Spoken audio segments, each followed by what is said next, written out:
What's up, everybody? Welcome back to Remember the Game. It is my retro gaming podcast where every week a buddy of mine and I sit down and we geek out about the games we played back in the day. My name is Adam Blank. Thank you so much for listening to the show. And this week it is episode 262, and we're back. Sorry about missing the episode last Wednesday. I had some stuff come up here, some tech issues and everything, and I couldn't fit the show in without half-assing it. And I already half-assed this show, so another half-assing means this show has no ass. Shout out to when he gets that reference. And if there's one thing Remember the Game needs to be successful, it's lots of ass. And fortunately, this week I'm back, and I'm using my entire ass to talk about one of the probably universally considered greatest games of all time. Is there anyone out there that just hates this game unless you hate the genre?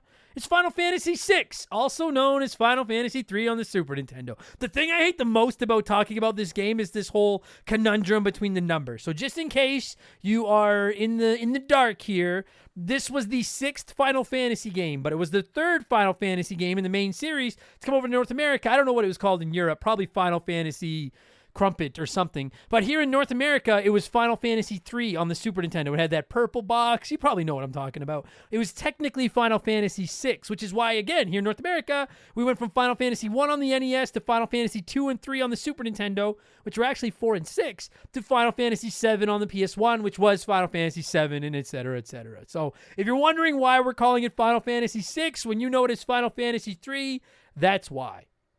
Or if you know it as Final Fantasy Crumpet, whatever, anyways. And I'll tell you all right now, we're going to spoil the fuck out of this game. We're going to spoil the fuck out of it. It is old as shit. We're going to spoil it, so you've been warned. And this is going to be a beefy one. This is going to be a big episode, because not only is it a revisited episode, we actually covered Final Fantasy VI way back on Remember the Game number 7, but it's also a Stupid Sexy sponsored episode. Darth Skywalter, friend of the show, sponsored this episode on Patreon almost a year ago, and we're finally getting to it. And just quickly, I've been getting asked a lot about sponsored episodes. Can I sponsor an episode? When can you sponsor episodes? I just want to make sure everybody knows I actually dropped this tier on Patreon. There's just too much demand, and I just can't keep up with it. We still have 5 in the backlog that are almost a year old. So once those are cleaned up, that is going to be it. I appreciate all the interest, but we're not going to do these anymore. With one exception, I will be auctioning off some sponsored episodes, some chance to appear on the show during my Extra Life charity stream later this year to raise money for the Stollery Children's Hospital. So you'll know more about that when I know more about that. We still haven't set a date for it or anything like that. Anyways, Darth Skywalter sponsored this one, so he swung by to explain why he loves Terra and Celeste and Locke and Sabin and Shadow and Edgar and, of course, the GOAT, that son of a bitch, Kafka. Hear that in the JR voice, that, oh, you son of a bitch. And then I figured a Hall of Fame game deserved an almost Hall of Fame worthy guest, as is my as is my pal, Mark McHugh, who makes his Remember the Game return, and we get into what makes this game so great, why it's always near the top of the best Final Fantasy games lists, and why everyone needs to experience Final Fantasy VI at least once. And we get to all that in just a minute, because speaking of things everyone needs to experience at least once, it's time for another edition of the Remember the Game infamous intro. Dun, dun, dun, dun, dun, dun, dun. And if you're new to the podcast, welcome aboard, and consider this your warning. Our intros are kind of long, but they're fun, and they're not quite as evil as Kafka. We haven't poisoned any water. We do laugh a lot, but anyways. Also, there's no opera in the infamous intro. I still don't understand the hype around that part of this game, but we'll get into that on the show. Seriously though, if you do want to skip the intro, you just want Final Fantasy VI chatter, go about 30 minutes up. You should hear the music. We'll be into it. I got to do my plugs. It's how we keep the bills on. Bear with me for 3 or 4 minutes here. We are extending our summer sale. We were running it until the end of August. Now it's going until the end of September. Save 20% on all your Remember the Game merchandise at rememberthegamepodcast.com with code RTG5. We have 2 new shirts. Our 5th anniversary shirt featuring me and our CEO, my beloved dog Molly. And we also have a Saturnian World Order SWO shirt for you Sega Saturn weirdos. So you can check out all of our merch at rememberthegamepodcast.com. It was all designed by my man Joe from 4545creative.com. So thank you to him very much. And of course, if you don't like clothes, I get it. You can always just support us on Patreon. And I need to put this out there. Patreon is finally compatible with Spotify. You can actually look up the Remember the Game Patreon feed on Spotify, even if you're not a Patreon now, and you can't access the episodes, but you can scroll through the entire catalog, see what's on there, and then if you decide to become a Patreon, ba-bam, they all unlock, and you can listen to fucking hundreds. I think there's about 500 Patreon episodes now, right there on Spotify, ad-free, ready to go. We offer 4 extra shows a week, so that number's going to keep getting bigger. Every Monday, we do Purple Monkey Dishwasher. Me and Mark McHugh talk The Simpsons. I love it. Every Tuesday, it's The Rambling Idiot, where I ramble about comedy, TV, movies, sports, whatever I feel like. Every Friday, it's Game Patch, where I talk about all the biggest news in modern video games, sprinkle in some profanity, give you some sales picks, etc. And Expansion Pass goes live every Thursday. To me, that's the golden egg in the basket. It's a different gaming show each week. We look back at characters and consoles. We do tons of rankings. There's comedy episodes. There's a mountain of modern game reviews. This past week, it was Expansion Pass 175, and we ended up doing a 2-parter. For the first time ever, Expansion Pass 174 and 175 were Play 1, Remake 1, Erase 1 Hot Dog Edition. I went through over 100 of our Patreon submissions for Play 1, Remake 1, Erase 1. I made my picks. A lot of them were very difficult. Every week I get shit from everybody for making Play 1, Remake 1, Erase 1 so hard, and y'all got your revenge this week. Holy Christ. And as is becoming tradition, here is a sneak peek of last week's episode of Expansion Pass, Play 1, Remake 1, Erase 1 Hot Dog Edition. Tim Tiani said Mega Man X Tetris and A Link to the Past. Well, I'm playing Tetris. Before I even decide what I'm going to do with Mega Man and Zelda, motherfucked if I'm erasing Tetris. That game is my lifeblood. So I'm playing Tetris. Ooh, which one do you remake? That's my favorite Mega Man game and my favorite Zelda game. Ah. I will. Fuck. I'll remake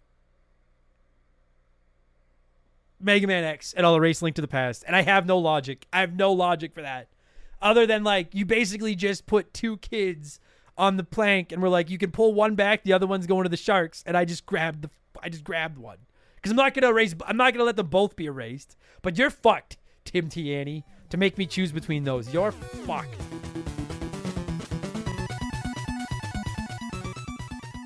That's now available on our archives, and this week it's Expansion Pass 176, and as it's the final Expansion Pass of the month, the topic is up to our Patreons, and as of this recording, the poll is still running. It looks like it's either going to be top 10 NES games that need a remake, or the characters I hate the most in gaming. Those are the 2 that are neck and neck at the top of the poll right now. So, again, subscriptions start at $3 a month. You get a new podcast every week. You can listen to all of them on Spotify in one nice, tight, neat little package of a feed. It's awesome. They're all ad-free, waiting for you. You also get access to the Remember the Game Discord, the chance to vote on our Patreon polls every month, the ability to submit comments to be read on our shows. You get DM with me, you get discounts on merch, and you even get a shout-out and get to hear me mispronounce your name like I'm about to do to most of these people. A huge thank you to our newest Patreons, the list of which I don't have up right in front of me. Here it is. A huge thank you to our newest patrons. Mox This, Suck on My Prolapse, Ryan Shy, Justin, Arrow Slow Nice, Bearded Bastard from Parts Unknown, Josh Fritz, Amish the Giant, Thavik, Justin Jenkins, Flex Luther, Adam Blank's Pornhub subscription. It's such a waste. Nobody pays for porn. Jerome, except me apparently. Jerome Robkey, Brandon Dudro, Sean Davis, Occupied Ace, Today on Today, Canadian Made Punk, Muted, Navinix, I think I said that right.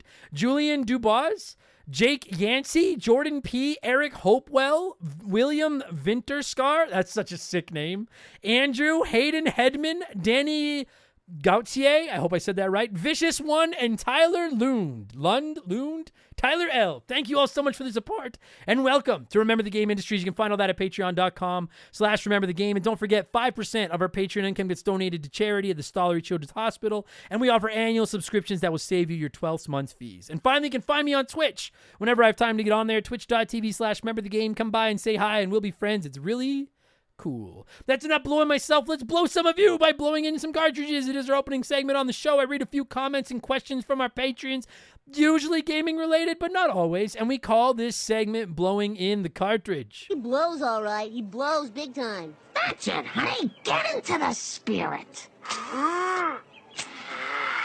Let's blow. Our first blower this week is Evan Azzo, who wrote in and said, "Hey there, Blancarino. I've got a podcast question for you. I noticed if you take a bit long..." Holy cow, I suck at this. "Hey there, Blancarino.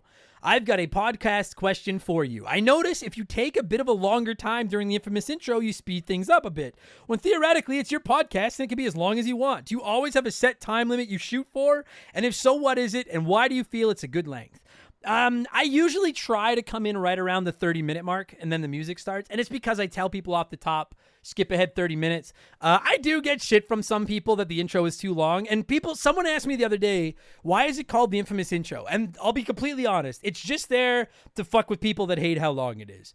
When we started doing the longer intro a couple hundred episodes ago, I asked people, hey, do you want me to drop this and just get right to the chat? And it was a very large percentage of our listeners were like, no, keep the intro as it is. I like the intro, so I've decided to keep it. I honestly could care less. I'll do whatever more my listeners want, but most people have said they want the intro left around. But a couple people get pissed off and feel the need to leave bad reviews and like, this idiot talks for so much and blah, blah, blah.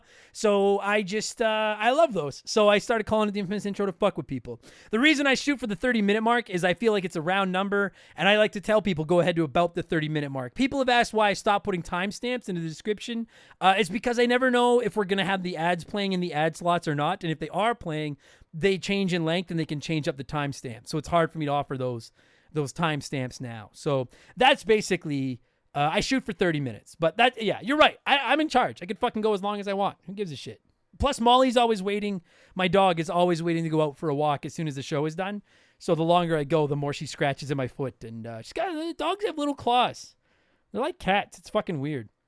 Brandon DeZeba said, hey, Hot Dog King, I was curious as to how you select the clip you present every week, showcasing last week's Expansion Pass preview. I know you hate listening to the sound of your own voice, but do you re-listen to the entire episode to find the clip, or already know after recording what you want to showcase? Have a super week. Neither. So if you don't know, if you do usually skip the infamous intro, I just did it. As is becoming tradition, here's a sneak peek of last week's episode of Expansion Pass. I usually just fire it up, and then I skip ahead to about 20 minutes when I know that we're into deep discussion, and then I just listen for I try to find like a 1 minute segment that works and I crop it out. I don't listen back to the whole thing. I also don't know in advance, which is why I don't post more clips of the Patreon shows on social media. I should be doing that, but that just requires me listening to it and finding a clip and listening to your own. I'm not going to judge any of you that listen to your own podcasts, but not for me. I would rather push a canker sore up against the back of my teeth than listen to my own fucking podcast. So I just kind of fast forward into it and then find a minute where it kind of cuts off cleanly, and that's good enough. There's no logic here at Remember the Game. Where was I here? Pancake Jesus said, hey, Adam, with Edge possibly retiring after last night's SmackDown, keep in mind these are a week old, what's your favorite moment from his career? His 2020 Royal Rumble return was legendary and is easily my favorite. Yeah, I think the 2020 Royal Rumble return has to be number one. That was sick. I'll give an honorable mention to when he cashed in the Money in the Bank to beat Cena at the Elimination Chamber for his first title, because I love seeing him win a world title. But yeah, the 2020 Royal Rumble return is that the greatest Royal Rumble surprise entry of all time? It has to be, right? I think it is. Drew Carey's up there, but I think it's probably Edge's return. It was sick. What a career. Yell at me if you want. Edge has surpassed Bret Hart in Canadian wrestling. I don't care. I hate Bret Hart. Y'all know that. If people always ask me, why do you hate Bret Hart? He should have lost to Shawn Michaels. I don't want to hear about it. But to me, it's Jericho and Edge are 1 and 2. And then Bret Hart's probably, Bret Hart is on the Mount Rushmore. But I would put Jericho and Edge ahead of him. That's me. Hot take, maybe. Fill up my mouth with farts. Said, hey, Adam, you recently got to attend a taping of AEW, which was awesome. I got to attend the taping of SmackDown when it was in Calgary recently. My question is, are there any other wrestling bucket list items for you? Mine would be to attend an actual pay-per-view, preferably one of the big four, Royal Rumble, if I had my choice. Yeah, so I've been to an AEW pay-per-view. We went to Double or Nothing in Vegas. It was sick a couple years ago. But the Royal Rumble. The Royal Rumble is number one on my, I would love to go to WrestleMania, but Royal Rumble is it. I want to go to a Royal Rumble so badly, you don't even know. It's been a dream of mine since I was like a little kid, and we will. Bet your fucking ass I will be to a Royal Rumble someday. And then fucking somebody shitty will win it. You watch. But yeah, that's number one. Okay, I'm sure some of you are sick of wrestling. We'll get back to other stuff here. Haru of the Takagura Dojo said, "What's up, Mr. B? Curious on what your favorite board game is. Also, have you any interest in the Gloomhaven Switch game? Thank you for all you do." Thank you, Haru. To answer the second question first, probably not on Gloomhaven. I've been asked a lot, like, are you interested in Armored Core 6? Are you going to play this? Are you going to play this?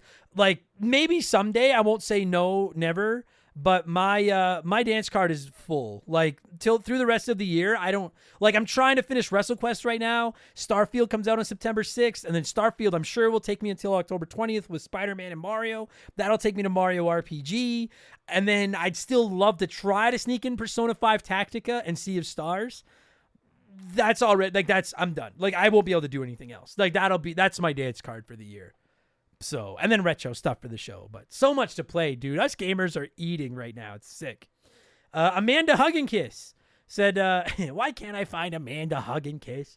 Hello there, you hoser. As a remember the game, I like that. I love being called a hoser. As a remember the game employee and stockholder, I've come to realize how shockingly little I know about our CEO, Molly. We the people demand to know about how you two met, her favorite treats and activities, etc. I'm actually going to dedicate a rambling idiot to talking about my dog someday, but just because I don't know how many people care. Yeah, Molly, my dog, is our CEO. She is a Shih Tzu Poodle Terrier mix. She's 13 years old. She is my best friend. She's laying right here beside me. I love this dog more than anything on this planet. I'd give up the show for 10 more years with my dog. No, like, without even thinking twice about it. As far as how we met, my sister-in-law got her, and then they had something come up, and they'd already had a dog, and they had 2 babies, and they were like, would you guys be interested in this dog? And I said no. And then we babysat her for a weekend and then just never gave her back.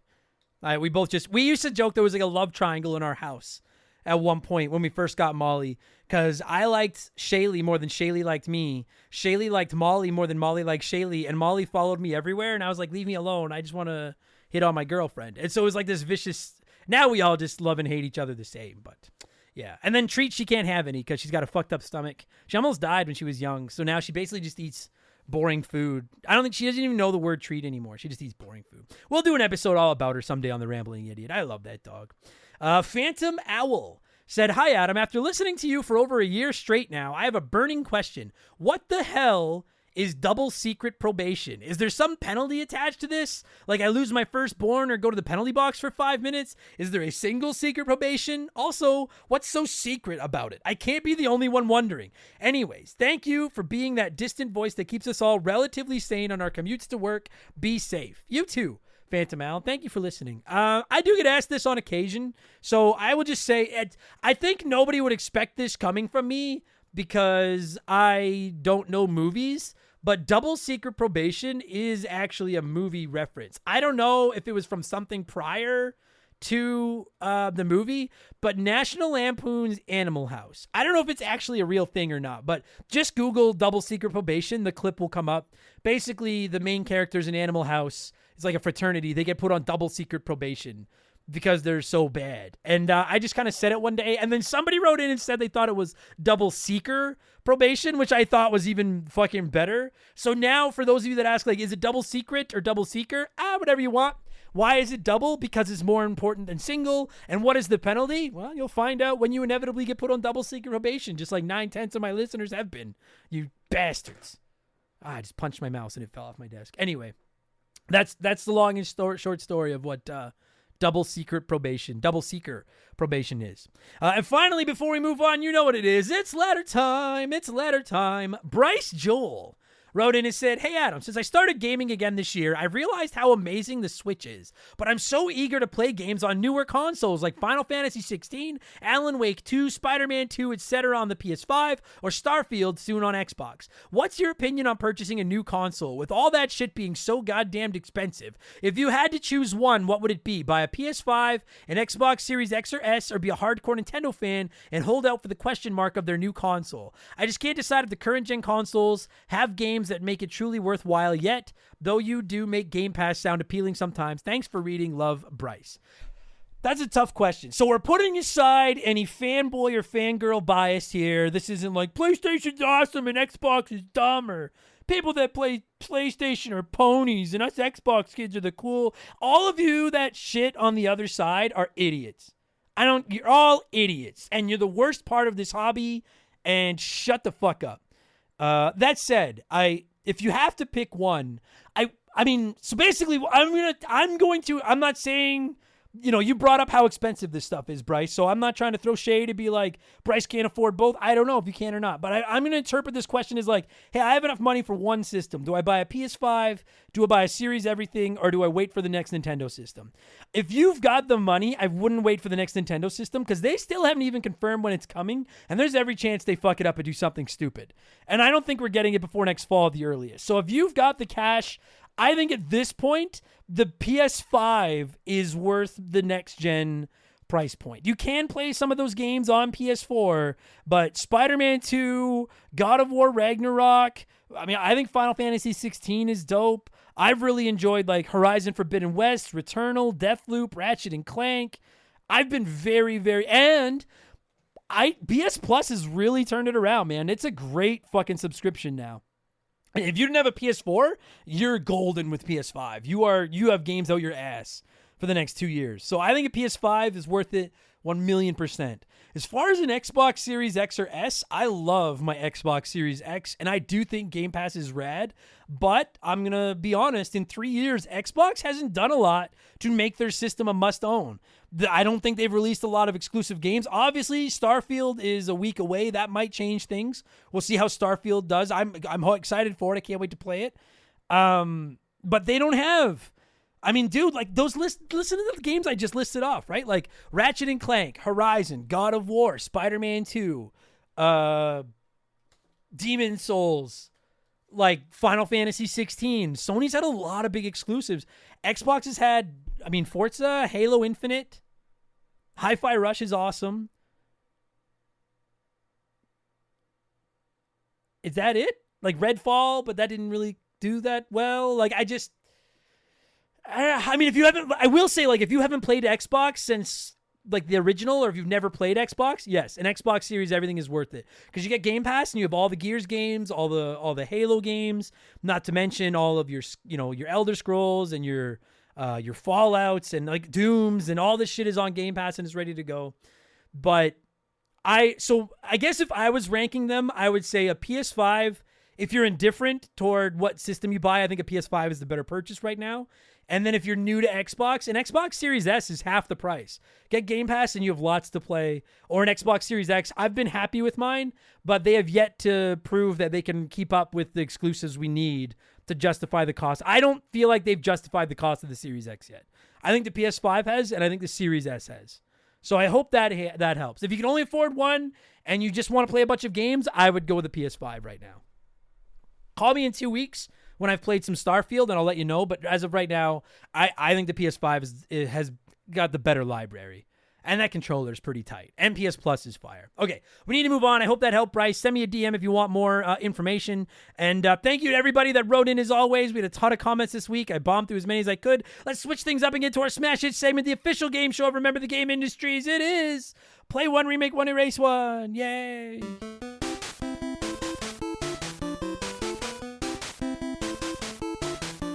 And a huge thank you to Classic Concentration from the NES for unknowingly providing us with the theme music for the show. The rules are simple. Every week I give our listeners 3 retro video games. They can play one as it was released, the remake one as a modern game, and the third is erased from time forever. And as always, there is no wrong answer, but there is a right one. We'll get there in a minute. This week we're talking Final Fantasy VI, so I went with quite possibly the 3 games that would join it on the SNES RPG Mount Rushmore. You've got Mario RPG, Chrono Trigger, and Earthbound.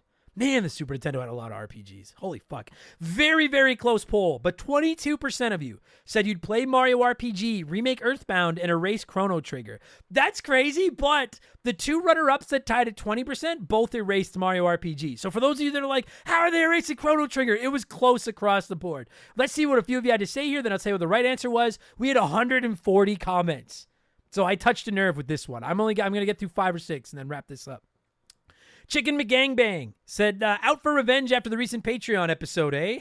Played and beat all 3 of these, but the rules are the rules. I'll play Earthbound. Nothing needs to change in this masterpiece. I'll remake Chrono Trigger in that new pixel art style. Mwah.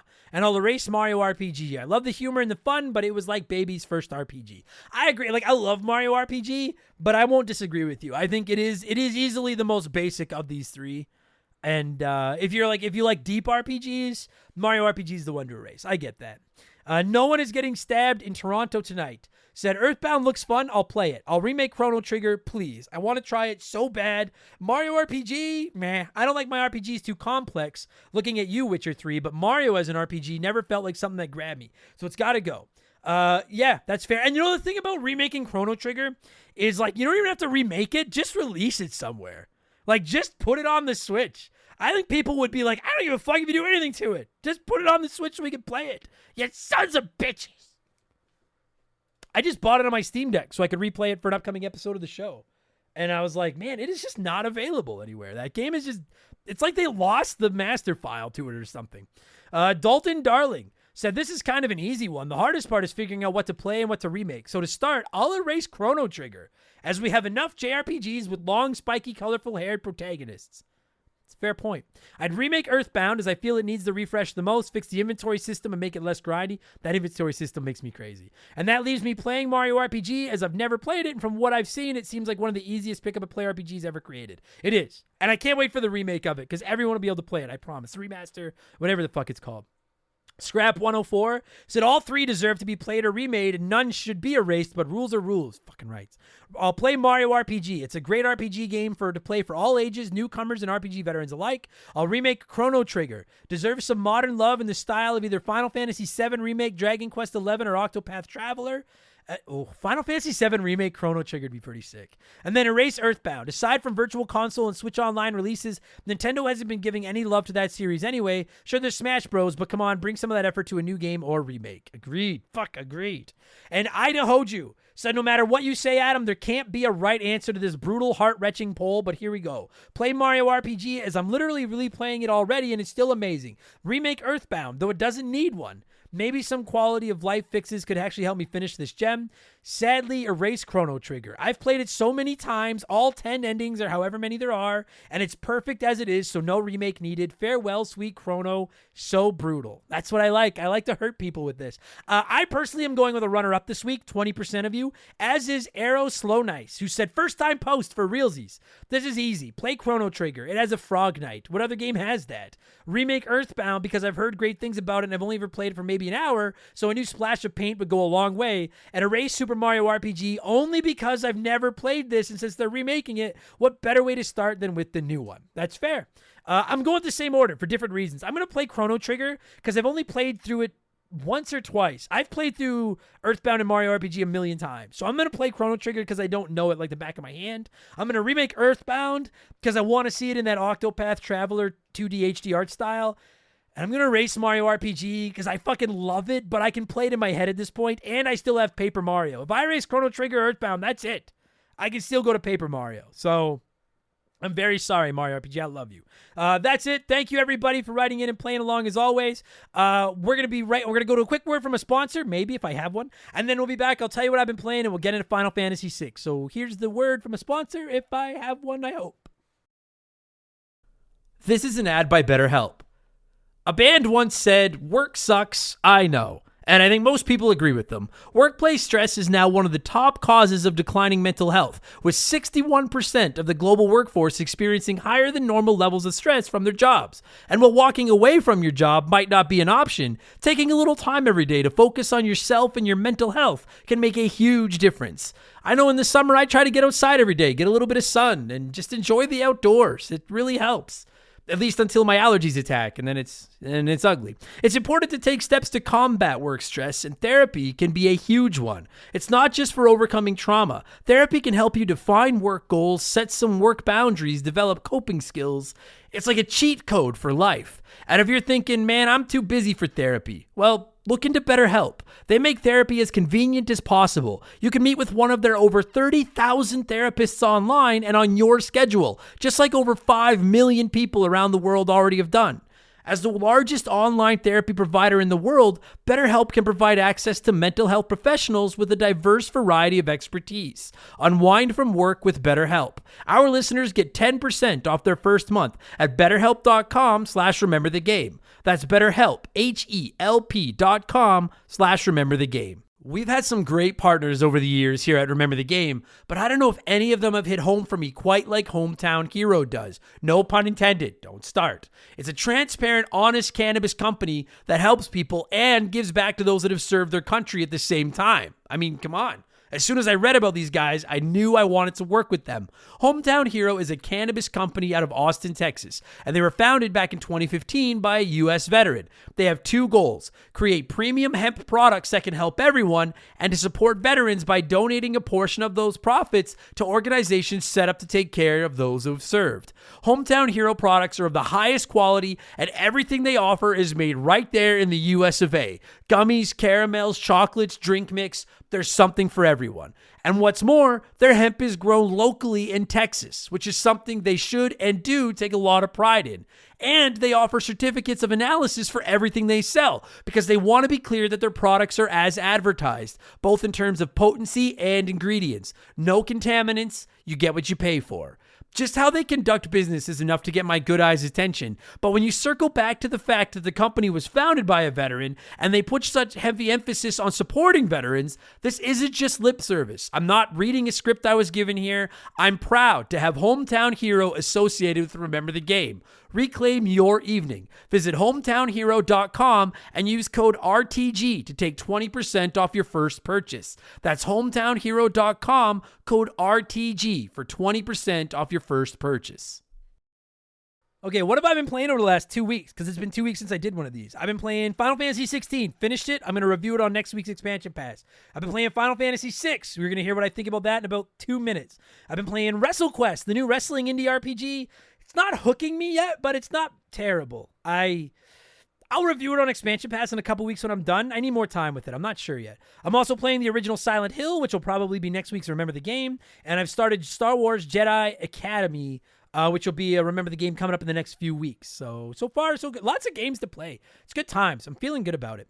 Let's talk Final Fantasy VI, though. That's why you're here. As always, I like to let you nerds sound off about the game we're covering before my guests and I hog the mic. We had a lot of comments this week. I'm going to burn through a bunch of them. Let's go. Clax said, thank you for posting the SNES box art with Final Fantasy III proudly displayed. I played this on the original SNES, and it still stands as the best 2D RPG ever and beats most 3D competition, too. It was groundbreaking and engaging right from the opening, and I can't wait to play it again now that the re-release is out. I still have the original game guide. Hope it still works. I do think this is one of the best RPGs ever. I agree with that. In 2D or 3D, I agree. Mike Green said, this game is a masterpiece. One word to describe this game, Kafka. Best villain in all of Final Fantasy and debatably all of video games. Yeah, in our expansion pass archives, we have one where we did a Mount Rushmore of gaming villains. Kafka came up a lot. He's been in one game against the Bowsers and the Ganons and the Eggmans. Like, Kefka's all time. All time. Akai Same, I hope I said that right, said, I never did Final Fantasy VI until it released on the Pixel Remaster 2 years ago, if I remember correctly, and man, what a blast this game is. The game is super fun to play, the story was good, but I didn't like how they changed the names of Sabin's skills. Otherwise, I 100% this game, and if I had to score it based on how many main games there is on the franchise, I'd give it a solid 12 out of 16, and it is sure my top 10 favorite Final Fantasies, but I definitely love some better than this one. Wow. I mean, I don't know if it's not my number one. I'll rank them all someday, but I don't know if I could bring myself to drop it out of the top 3, even though I love some better. It's just too good. It's just too damn good. Normal Normie said, I can't sing the praises of my favorite video game of all time enough without a massive wall of text, so I'll just let the work speak for itself and relate why it is so special to me. I normally don't read really long comments, but I can see the passion in Normie's comment here, so we're going to go, if you're on 2x speed, maybe pull it back to 1x speed for this.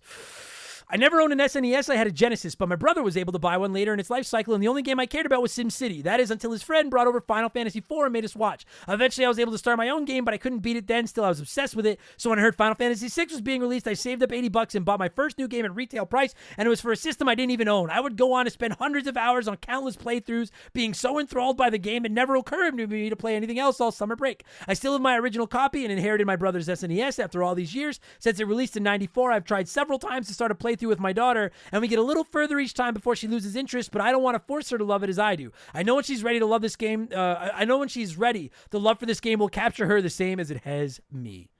Yeah, it's a tough game for, I don't know how old your daughter is, but it's tough for like a little kid. But I agree. Final Fantasy IV was the one that got me into RPGs too.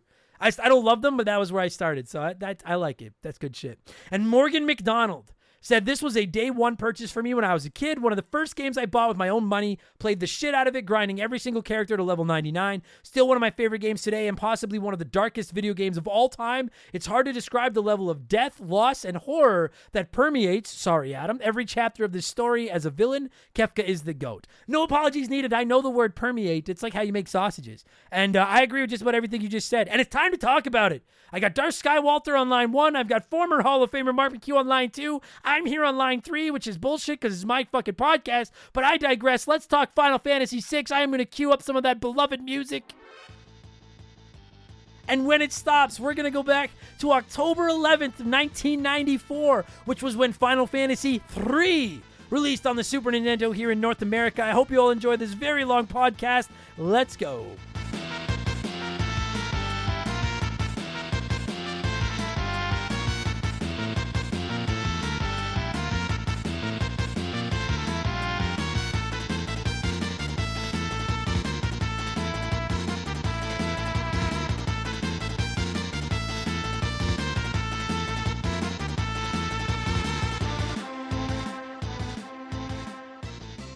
All right, as I'm sure I mentioned off the top of the episode and everything, it's kind of a two birds with one stone episode, because it is one of our revisited episodes, but it's also one of our Stupid Sexy sponsored episodes. And joining me this week for his second appearance on one of these episodes is longtime supporter of the show and my friend Mr. Darth Skywalter. It's been a little while, buddy. How you been? Yeah, much lighter, I have to say, man. I think in this episode, we don't have any chance of finishing RTG, right? As the last time. No. So Yes. yeah, I'm much lighter this time. Yeah, if anyone doesn't know, the last time Darth was on was because he sponsored an episode about Metal Gear Solid 3. And if you haven't listened to it yet, just before you go back and listen to it, please know that I'm quite hard on that game. And I was quite worried about the blowback, which actually turned out to be not quite as bad as I anticipated. This week, it's just all positives.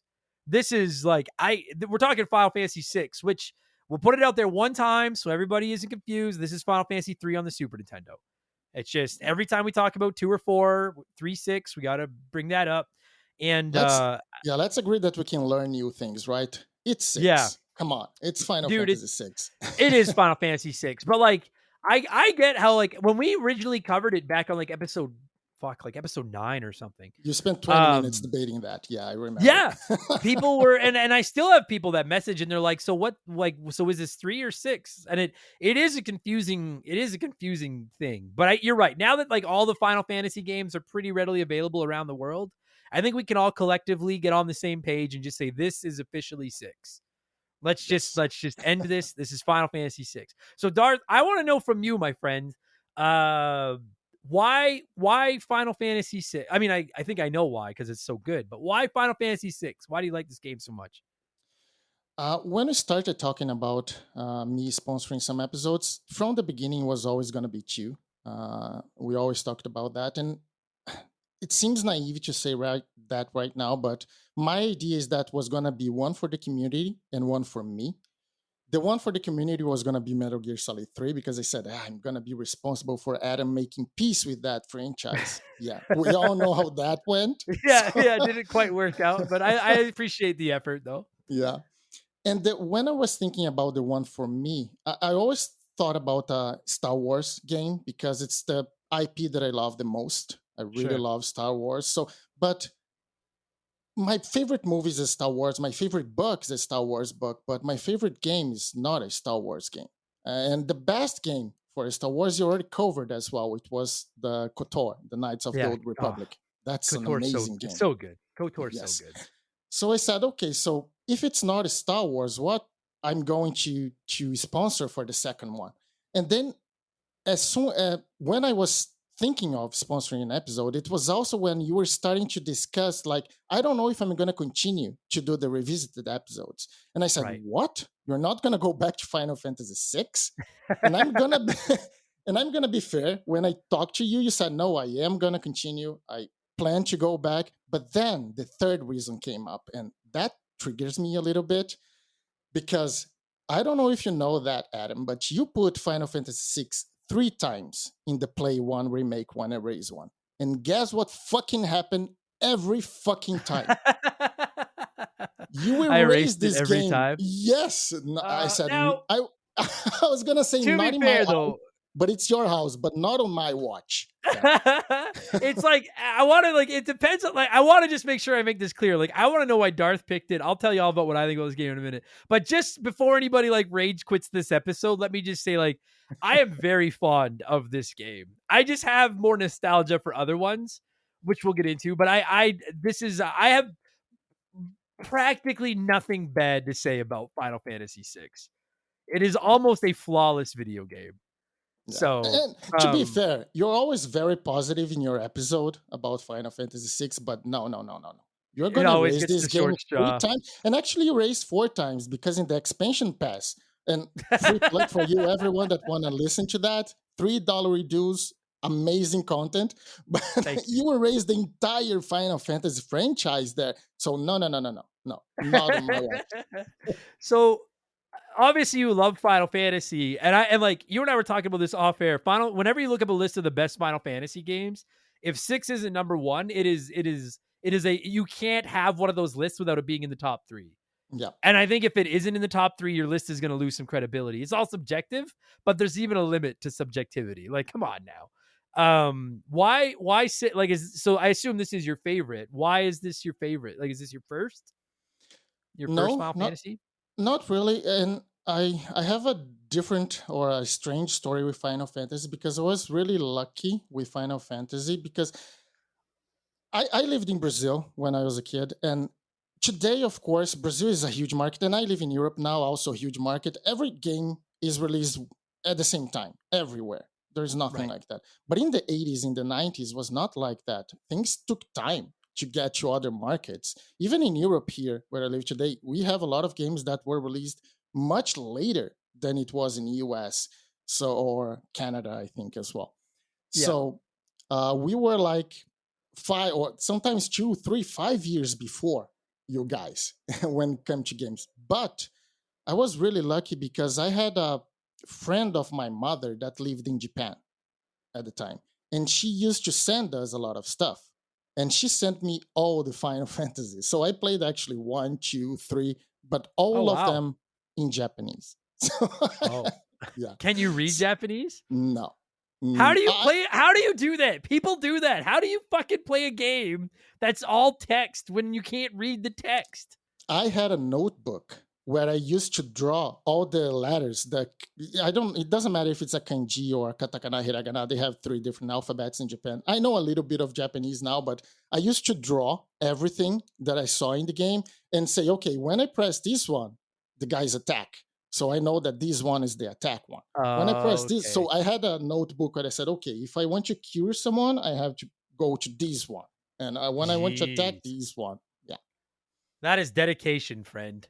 That is I don't think I'm that dedicated. That is dedication. Okay, Yeah. so if it wasn't your first, is it your favorite? Yes, it is my Okay. favorite. I think the only one that stacks up to 6 is 9. I Um, agree. and here, just giving a little bit why I put 6 ahead of 9 is because I think the cast of characters on both are perfect. The Yeah. story on both are perfect. But we have one thing that puts 6 ahead of 9, which is the antagonist. Because Yeah. Kafka kicks Kuja's ass so Yeah. much. So that's Yeah. why I think 6 is. Kefka is like I'm not going to sit here and definitively say that Kefka is the greatest villain in the history of video games, but he's in that conversation. Like he is the Joker of RPG villains. Like Yeah. because he's got no purpose. Like he's So in just a chaos. Yeah. yeah. He's just an asshole. He just wants to watch. Some people just want to watch the world burn, and that is Kefka, and it makes it brilliant. He's such a brilliant villain, and I agree Yeah. with you. That alone does kind of like then you add in all the great protagonists and everything else, sure, but you're right. The great villain kind of puts it over the top. I agree. Yeah, and 6 and 9 are my two favorite ones. Is the ones that I think are S tier. I don't think any other Final Fantasy can stack.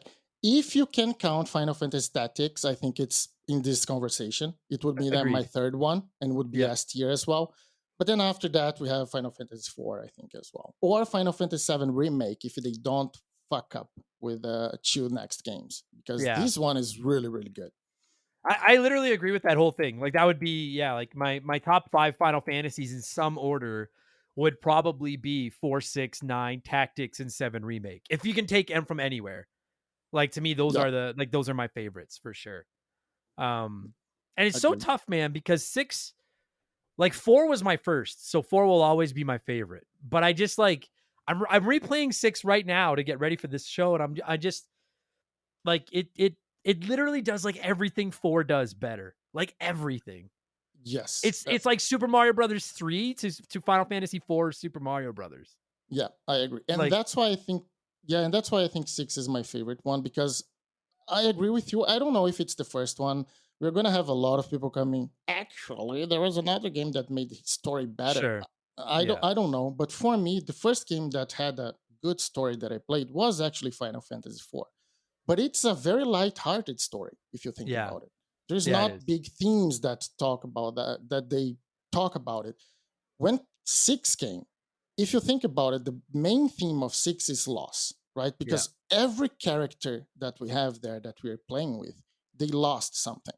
Yeah. And they touch some very strange topics for, and I know this is not a Nintendo game, but it was only on a Nintendo console at the time. Yeah. So I don't know how Nintendo's let a game talked about suicide, Yeah. because Agreed. that scene with Celeste, I think, and I For the love record, that part. sorry. For the record, Are we gonna everybody, have? Yeah, are we're we gonna have spoiling. I spoilers? just want to say Okay. it. Spoil away. Yeah, spoil away. Yeah. Okay. Great. Because that scene with Celeste, and it starts great because it's trying to show you that she has a routine by repetition. You have to Yeah. always get a fish for trying to save Sid, Yeah. right? Yeah. And I love that part. And that's actually, and then when she loses Sid, and she said, I lost everything. She tries to kill herself. And Yeah. I said, holy fuck, what's happening here? Yeah. This is just not a game. Dude, I had forgotten all about that till I was replaying it, and I was like, Jesus. And what's crazy is that, like, again, spoilers, everybody. I think one of the coolest things about this game is the fact that the villain wins. Like, Yes, I was playing that's, it, and I was like, this is Endgame from yeah, like the MCU. I'm like, the villain won, exactly. And and that's my now, favorite time. That's a perfect analogy, because this is exactly the Thanos is snapping. And that's my yeah, favorite MCU movie as well because of that. When Kafka won, I remember as a kid, I was in front of the TV saying, what the fuck happened? yeah. Like you think you lost the game. You're like, Yeah. is it over? And then there's this whole second half of the game, but the bad guy won. And Yes. it's and then yeah, so then Celeste wakes up and then it's like all she has is Sid, and then Sid dies, and then it's like I don't blame her. Like the Yeah, world is over. yeah. She doesn't know that any of her friends are still alive. Like and, it's just yeah, brilliant. Brilliant. and that's just an example, because if you think about it, like Gao's story, it's about abandonment. He has a horrible father, because Yeah. we find his father and he said, no, I don't want that kid, that wild kid. Strago also in the World of Ruin after Kafka wins. He Yeah. also is grieving because he thinks he lost Realm. So, and not to mention Cyan as well, that loses his family. Who So does loses. Yeah. Yeah. Yeah. Yeah. yes, yeah. Yeah. So that's it was. I think this was the first game that I was playing and I said, this is more than a game. Oh, of Yeah. course, I was not with, I was, I don't know, 13, 14 when I first played this. It was not like with my Monaco and my pocket watch saying, oh, this is a work of art. This is better than Picasso. Of course not.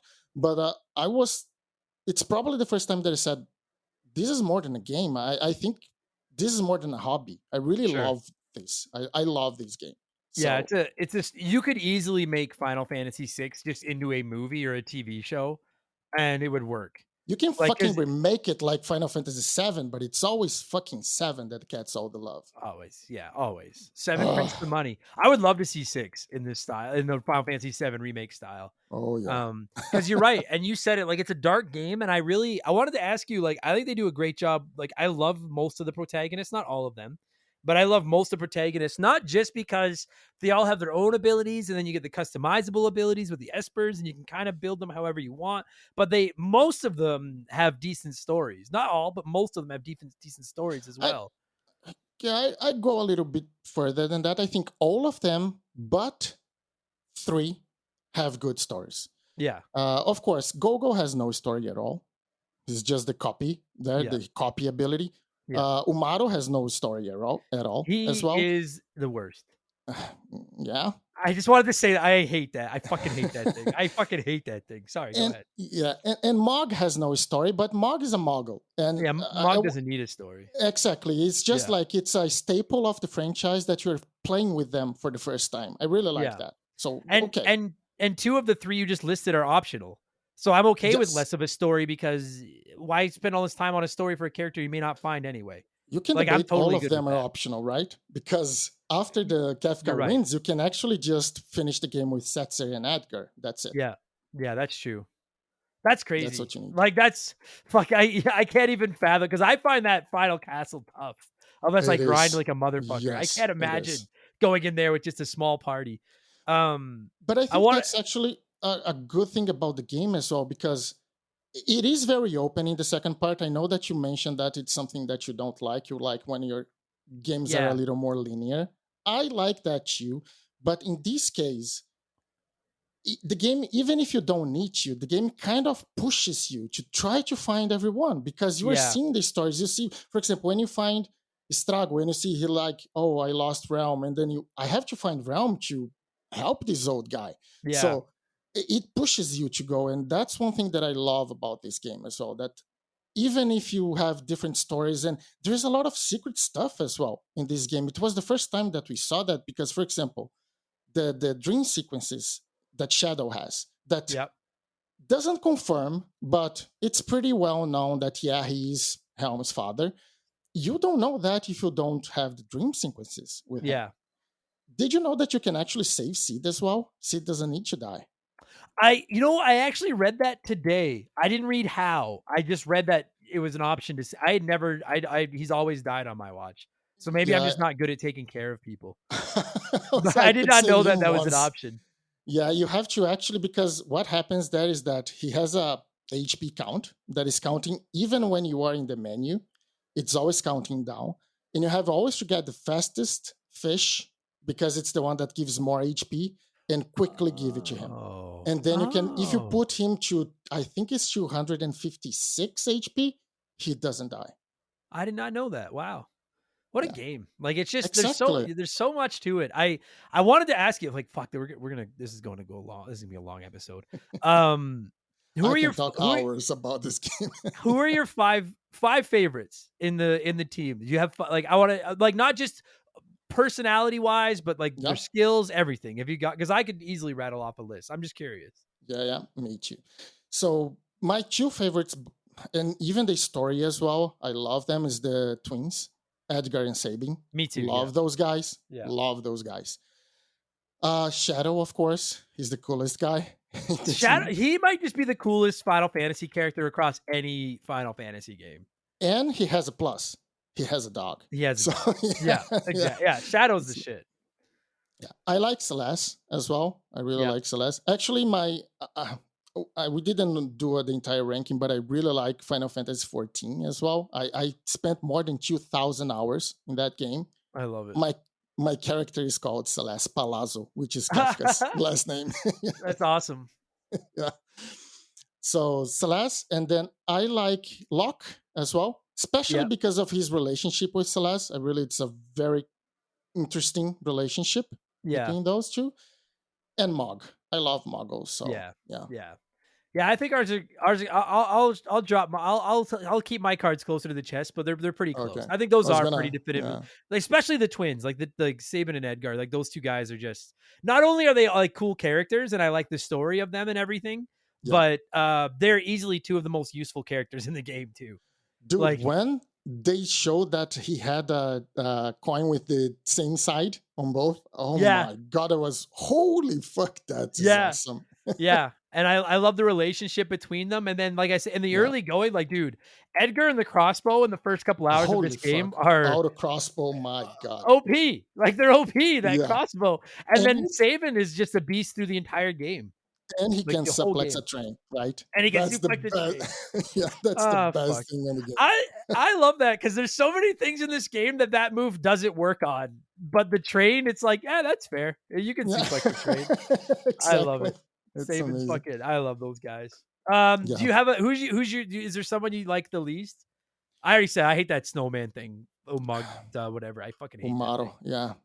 Um, uh, it's not that I hate the characters, but yeah, Umaru and Gogo, just because they don't have a lot of background. And what you mentioned there, that's one of the things that I love the most about this game as well, is that you don't have a main character, if you think about it. Yeah, Of yeah, course, uh, I don't know if you still call Tina or you already know that her name is Tara. yeah, Yeah, but she is, of course, in the cover of the game. She's the one that you start playing with, yeah, but you can do the entire game without her as well. So I don't think we have a main character here. You choose the one that you want to be a main character. yeah, You can even choose the sprite that you want to see in the map. That's yeah, yeah. freaking awesome. I think that's a great point. Like in so many RPGs, even when you can pick a party like Chrono Trigger, you have to have Chrono. Mario RPG, you Yep. gotta have Mario, right? I like that in this game. Like you said, every time you get a chance to make a party, unless it's a specific like story thing or something, you can pick whoever you want. I can't remember who it was, and I apologize because someone listening to this is the one that brought it up. We were debating who is the main protagonist of this game, and I was like, I think if you have to pick someone, it's Tara because of her relationship with the Espers. Mhm. Like she's the common link. But I'm like, I would hear an argument for Celeste. I would hear an argument for Locke. Like Yes. it's I would hear an argument for fucking Kefka, quite frankly. I was gonna Like say that. I was gonna say let's just agree that Kafka is the main character. and he is. I love that guy. Is he when he Kefka poisoning that water is like one of my favorite, like I Yes. think that is one of the most iconic Final Fantasy moments of all time. Yes, and Because what he says, right? There's nothing like the sound of hundreds voices screaming in yeah, unison. and Holy crap! that's when you see just like most villains in most games are like, I want to rule the world, or I want all the power, and like Kefka just doesn't care. Like Yes, he and just doesn't care. He just wants to destroy everything, and he yes, laughs about it, and he's just yeah, and horrible. actually another plug for you because you also were discussing kind of this topic on the Rambling Idiot one time with the nihilism. I don't know how Yeah, we're calling it here, right? Because nihilism. That's nihilism. how. Thank That's you. how. Yes, that's how we say it here. Great. Yeah, So he has the dark side of yeah, nihilism because he doesn't care about anything, and then he says, "Why do something then?" And actually, I put the one of the quotes from him just so I don't butcher.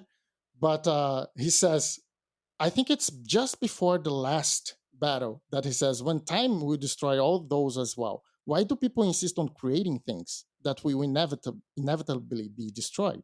Why do yeah, people cling to life knowing that they must someday die, knowing that none of these will meant anything once they do?" That's freaking awesome. You have yeah. philosophy in a game now as well. So, yeah, Yeah, it's insane. He like I've said it countless times. I think the Joker is the definitive villain in all forms of media. Like I think he is the greatest villain ever. Like I think he's agree. like I think Yeah. Darth Vader is up there. I think like, there's some great villains, but I look at the Joker and I'm like he's the epitome of like when you use the comparison. Like if you're like I'm a Montreal Canadiens fan and our arch rivals are the Boston Bruins, and like Mhm. whenever I talk to a Bruins fan, like the agreement is that like we can't Batman without the Joker is nothing. Like the Joker Yeah. is that character everybody goes to. And I look at Kefka and I'm like, he is the video game Joker. Outside, I guess, of the Joker in Batman video games. But like he is Agreed. like Yeah. he's so good. Like cause he's just like he's it's almost infuriating because you're like, he's destroying all of us and we're fighting so hard to stop him. And he doesn't even have a point. And he's He winning, right? yeah. He's winning. That's the problem. When he wins, I think that's like, because you mentioned the dark world, and I didn't like it so much playing it the first time because I don't like the open world part. I enjoyed it a lot more this time, and I think it was because the story just hits so well, and Yeah. you want to see what's happened to everybody. Like, you want to find all your friends. You want to see what happened to all of you since the world burned. Yeah, And and not only yeah, that, you talk to NPCs, right? And they go like, "Yeah, we have to behave because otherwise Kafka can just come here and destroy all of us." And you said, yeah, "Oh my god!" Yeah, yeah, it's it's fucked, man. It's just such a brilliant it's such a brilliant video game. I love it. yeah. Fuck me, we're at almost 25 minutes already.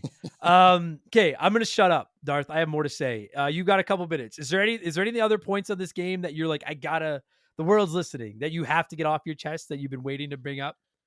I think one thing that we didn't talk about it yet, and we need to talk about when we discuss this game, is the soundtrack. Oh, Because I know you always talk about Mega Man is the best soundtrack. Again, you are not wrong, but you are not right as well. yeah. Because this game has the best song. I know that you don't like this as well, but the opera sequence. It was Yeah. another time in this game that I thought, what is happening here? We have an opera in the SNES game. Yeah. What what's happening? I agree with the music. I think the music's spectacular. I particularly love the boss fight music in this game. I Yes. gotta love all that will be in this episode somewhere. I promise you. And I've used it. Kafka's theme, Kafka Dancing Mad is, Yeah. it's not my favorite song in this game, it's not my favorite music in the game, but I think is the best technically, is the best music from Nobuo Uematsu, and I'm a fan of this guy. I actually already saw him playing live. Oh He was shit. playing the piano. Yeah, it was a Final Fantasy concert, and he played some songs in the piano. The guy, Oh sick. for me, yeah, for me, he's like John Williams when comparing to, sorry, Star Wars. Because even if it's a bad Star Wars game, even if it's a bad Final Fantasy game like Final Fantasy 8, Oh. the Oh. All right. Go song ahead. is, yeah, the song is great. The Yeah. The song music. is always great. Yeah. The music in this game is fire. I will say that opera sequence. I'll get more into it in a minute, but like, I think the music part of that is brilliant. I played the Pixel remaster this time, and Yeah. they did even better job with it. But Oh yeah. I will say that like I've never quite understood the like everyone hypes up that opera sequence, and I just don't. I I love so love many it, things about man. this game, but I'm like, that's just I don't think it's bad, but I'm like I don't think that's the coolest part of this game. That's the part everybody talks about. It's not I the don't know. coolest part, but I love it. And Yeah. every time they do this live in an orchestra setup, and it sometimes is a surprise because I was in a museum here in my city. They had a gaming Yeah. exposition there, and then I was they had a concert in the beginning, and they said, "Okay, now we're gonna play a Final Fantasy song." It's always Sephiroth song. It's Yeah. always that one One winged Wing angel. Angel. Yeah. Exactly. It's always that one. And they said, yeah, we're going to, they had a person singing there. Games normally don't mix up with opera, but this one did. And I choked up. I said, oh my God, they're going to do the opera song from Final Fantasy 6. And they did. Oh, Oh my I thought God. you were gonna be like, and then it was goddamn Sephiroth No, again. But yeah, okay, no, then they no. did do It was Final Fantasy 6. So you're like, oh my God, finally. Fuck. That's I could have sworn I thought you were setting it up to be like, and then they played Sephiroth again. No. I love it. No, it's just I mean, I'm gonna gush for another hour in a second here. It's just a spectacular video game from Yeah. top to bottom. I I think the can't only, think of a fault. Like, is there anything yeah, you don't like? no. I think Yeah. the only soundtrack that actually stacks up to this one is actually Mary's Missing in the Oh, SNES. you fuck! I'll fucking end this show right I now. know it's Mark in Fuck the you. episode, so shout out to you, Him. Mark. Oh I don't know. fuck. Him and that fucking. Oh fuck. Well, it's got a great soundtrack though. It doesn't fucking matter, Mark. You fucking idiot. All right. This has been fuck yeah. I love this game, Darth. I always like to let my guests come up with a scoring scale, and you said you've got one prepared. Yeah. Yes. What do you got? I know it's not your favorite part of this game, but like I said to you before, I do have a ulterior motive to do this. I think you should scale these on the number of playable characters, which is Yeah. the actually the largest one in any Final Fantasy game. Of course, if you don't count 14. Sure. Yeah. Yeah. No. But Yeah. is I'm good with. Sorry to. I just wanted to say that like I usually don't like giant playable parties. I think this one comes right up to the line because I think it and does a great job. There's not really any characters I hate outside of fucking shitty Metal. abominable snowman whose name I won't even say. Uh, yeah, I think this one comes right up to that line. I And think this game, 14 is perfect. yeah, and this game also does something that you don't have in a lot of games before that, which is the party dungeons, right? So even if you have 14 characters, you sometimes use all of them Yeah, because you have multiple parties to go to the yeah. dungeons. I The think the whole that's end, dude, perfect. that end Yes, fighting with Kefka where you basically rank all 12 and then call them in yes, and, like, setting a batting lineup is so sick. it's I love it. freaking awesome. Yes. Alright, out of 14, I like that. What do you got? What do you wanna give it? Okay, and now I want to explain a little bit just why I'm gonna do that. I don't usually like to do this, and you did this just once, and it was much more selfless than me. You did this because it was a game that saved the industry. But we know it's 14 characters, but we have one character that has a dog. So I'm gonna give 14 characters and a dog out I of love it. 14. The interceptor bonus. I love Yeah, it. I exactly. love it. Because this game for me, it's perfect. This is my Yeah, favorite game of all time, and I cannot give. You were selfless saying, "Yeah, I'm gonna give 11 out of 10 because save the industry." I'm not. I'm gonna I say I'm gonna give 15 out of 14 because this is the most important game for me. I like it. I honestly, so like you guys are about to hear my conversation with Mark about this game. We're not actually recording it for 2 days. So I have 2 days to try to figure out if there's any way I can not give this game a perfect score, especially now that I've just replayed it. I'm going to chew the fat on that for the next 2 days. And then I'll come back and slap a score on it. Darth, I planned on talking to you for like 15 minutes, and here we are half an hour later. That is just the magic of Final Fantasy VI. Buddy, thank you so much for doing this. Thank you for your generosity, of course, for supporting the show, and thank you for your patience as always, because I know this took a long fucking time. Thank you, man. It was great to chat with you again. Yeah, thanks, man. Thanks for having me.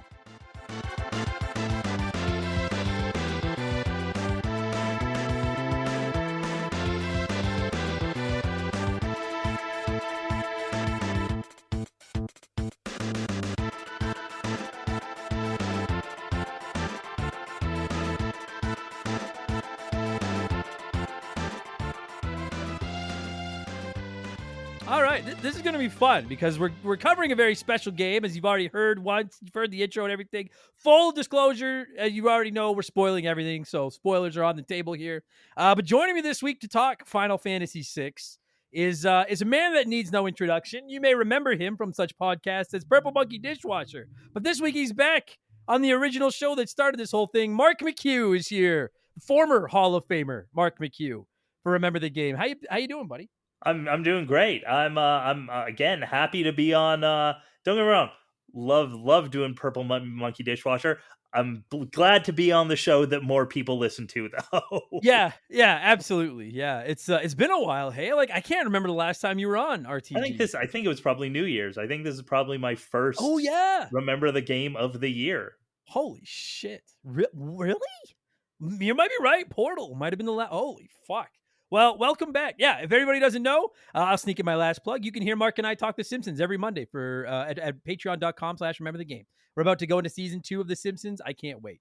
But this week we're talking about a video game that probably as good as The Simpsons is to what The Simpsons is to animated shows. I would argue Final Fantasy VI is to JRPGs. Yeah, you know what? It like definitely now. This is a stupid question. Is Shoot, Final Fantasy VI pre or post Chrono Trigger? Do you know? I don't know that. Similar time for sure. I don't There's know. like yeah, like within a few years of each other for sure, Yeah, but I don't remember which one came first. I'll look right now. This one came Whichever out. one came first changed everything. Yeah.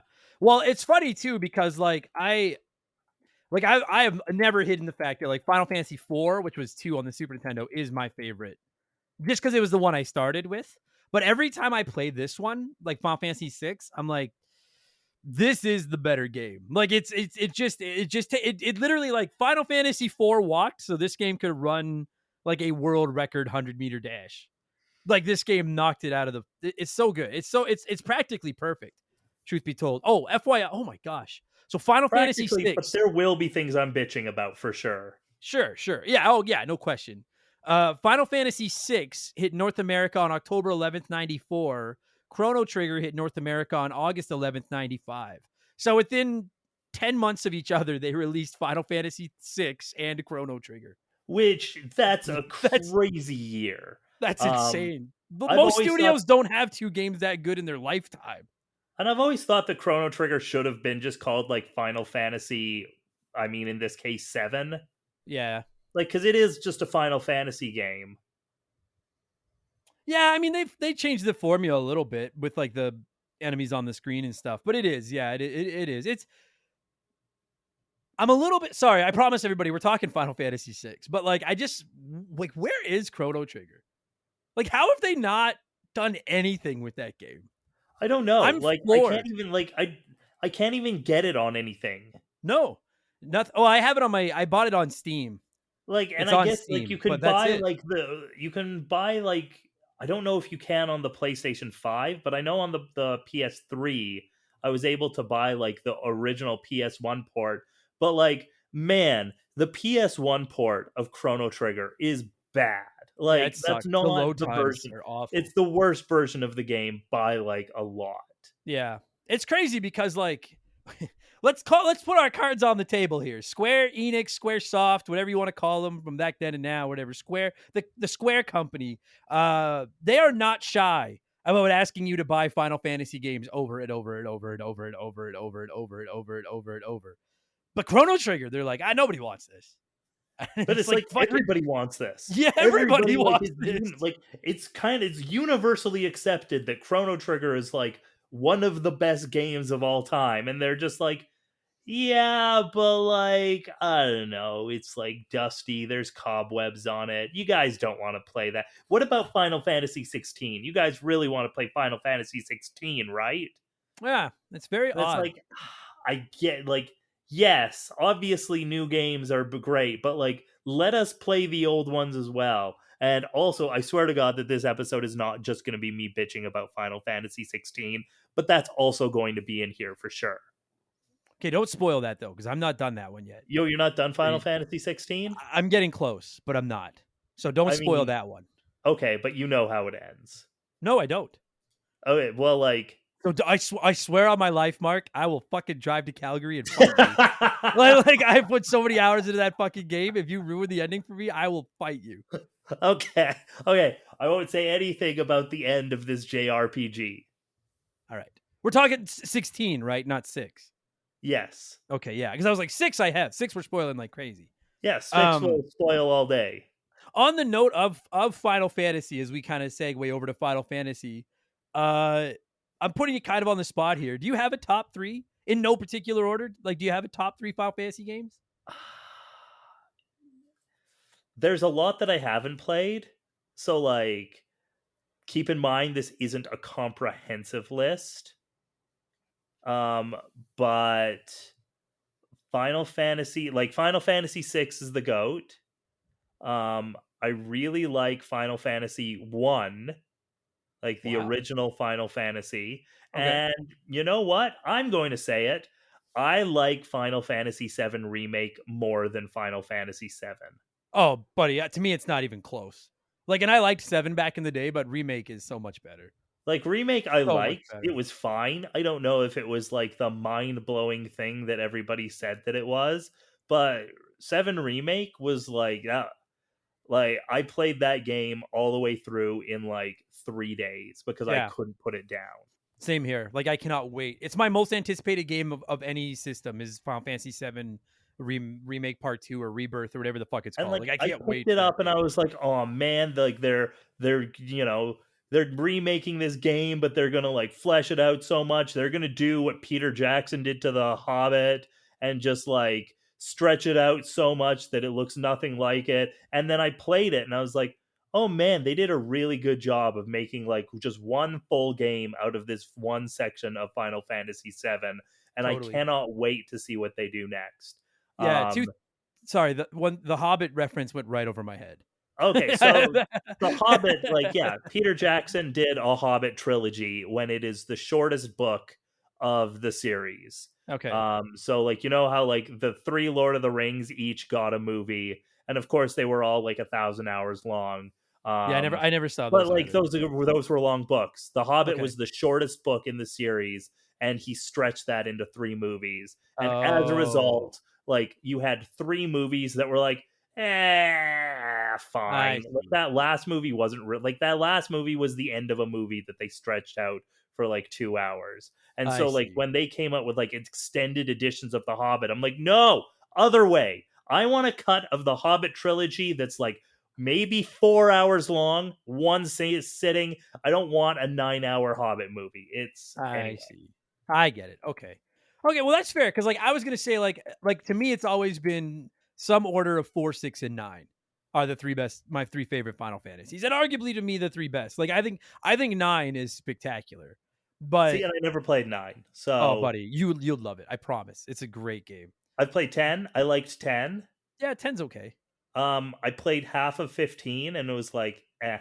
Yeah, I hate that game. Oh, really? Okay, Yeah, glad I I wasn't the hate only one that 15. couldn't get into it. No, I hate 15.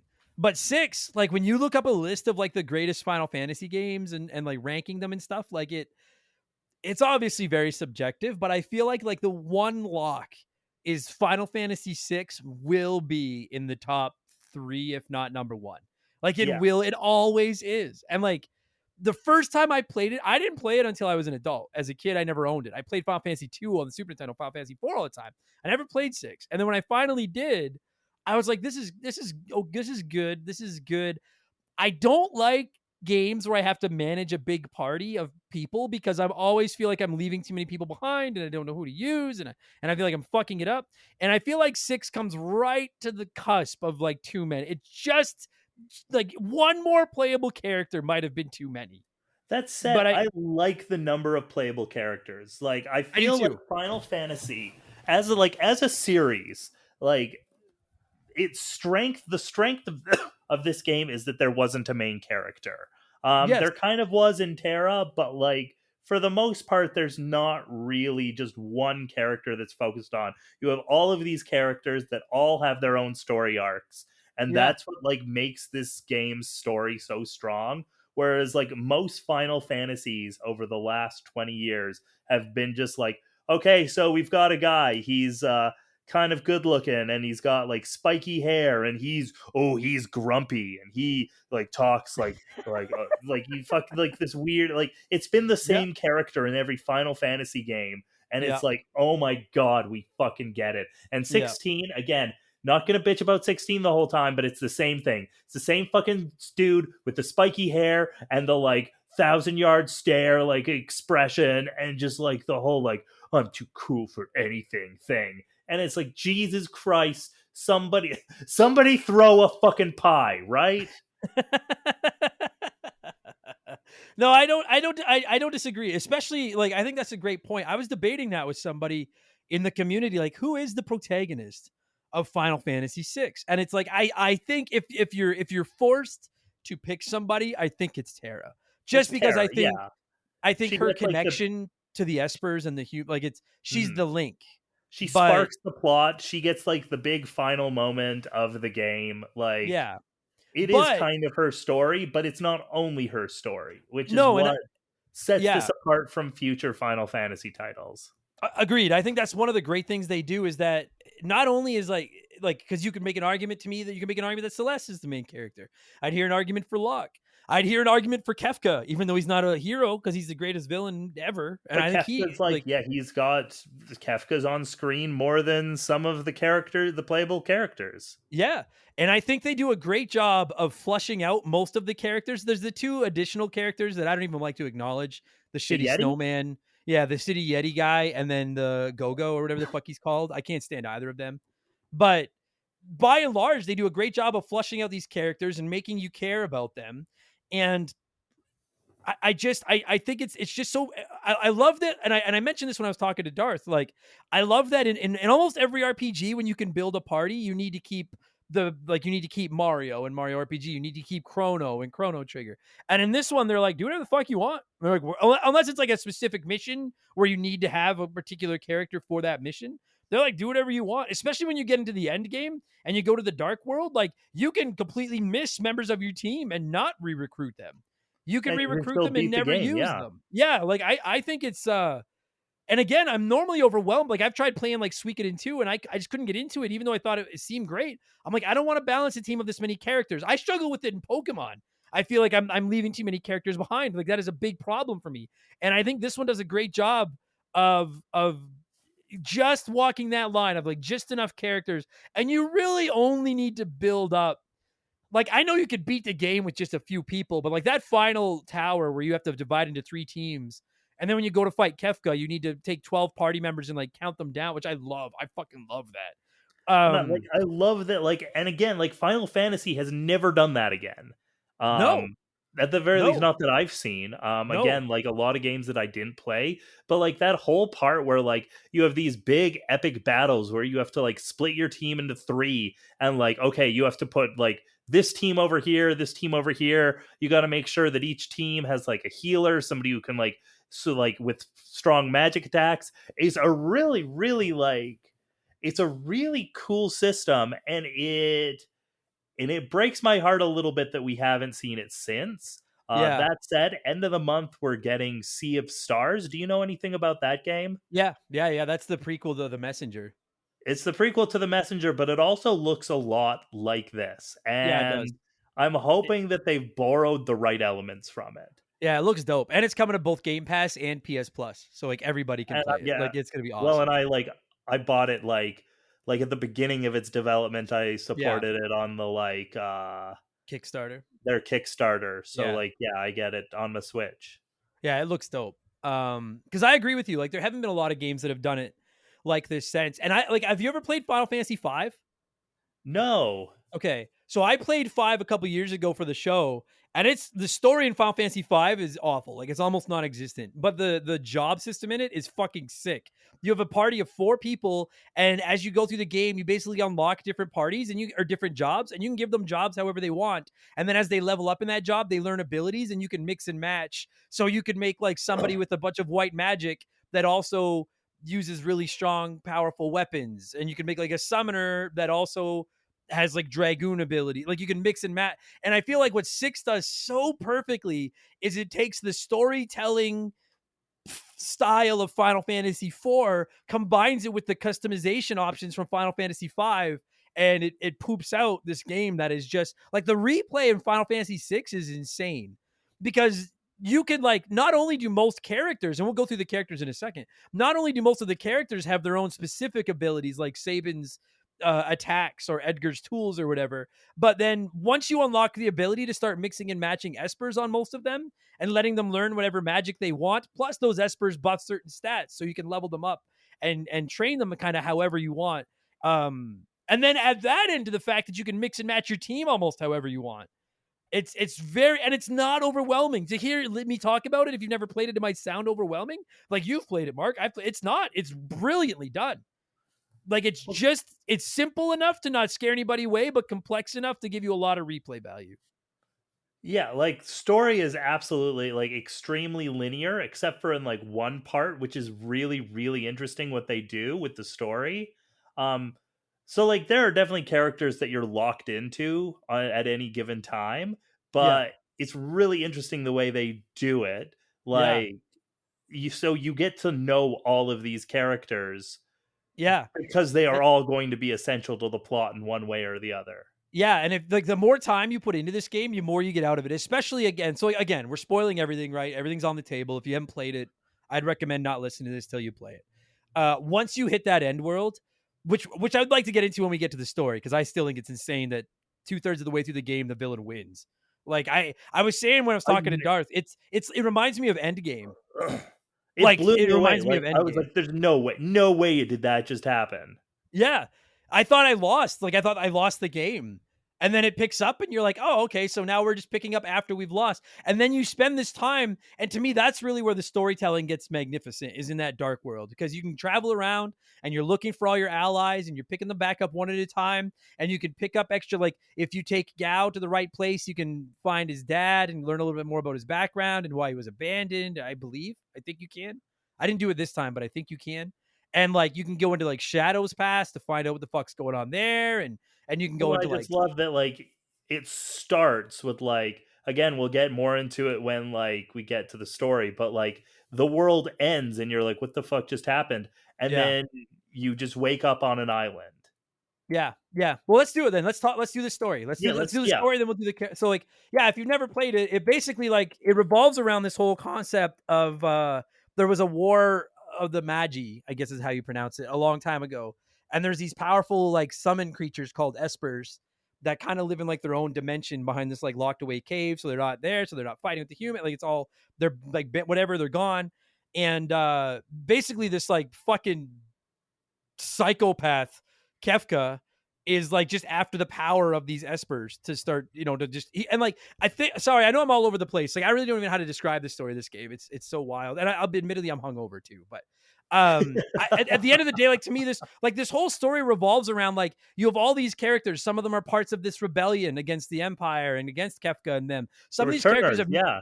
yeah. Some of these characters have nothing to do with it. They just see that this guy's a piece of shit, just going to destroy the world, and we need to stop him. Shadow on his own is like the coolest fucking character in the history of Final Fantasy.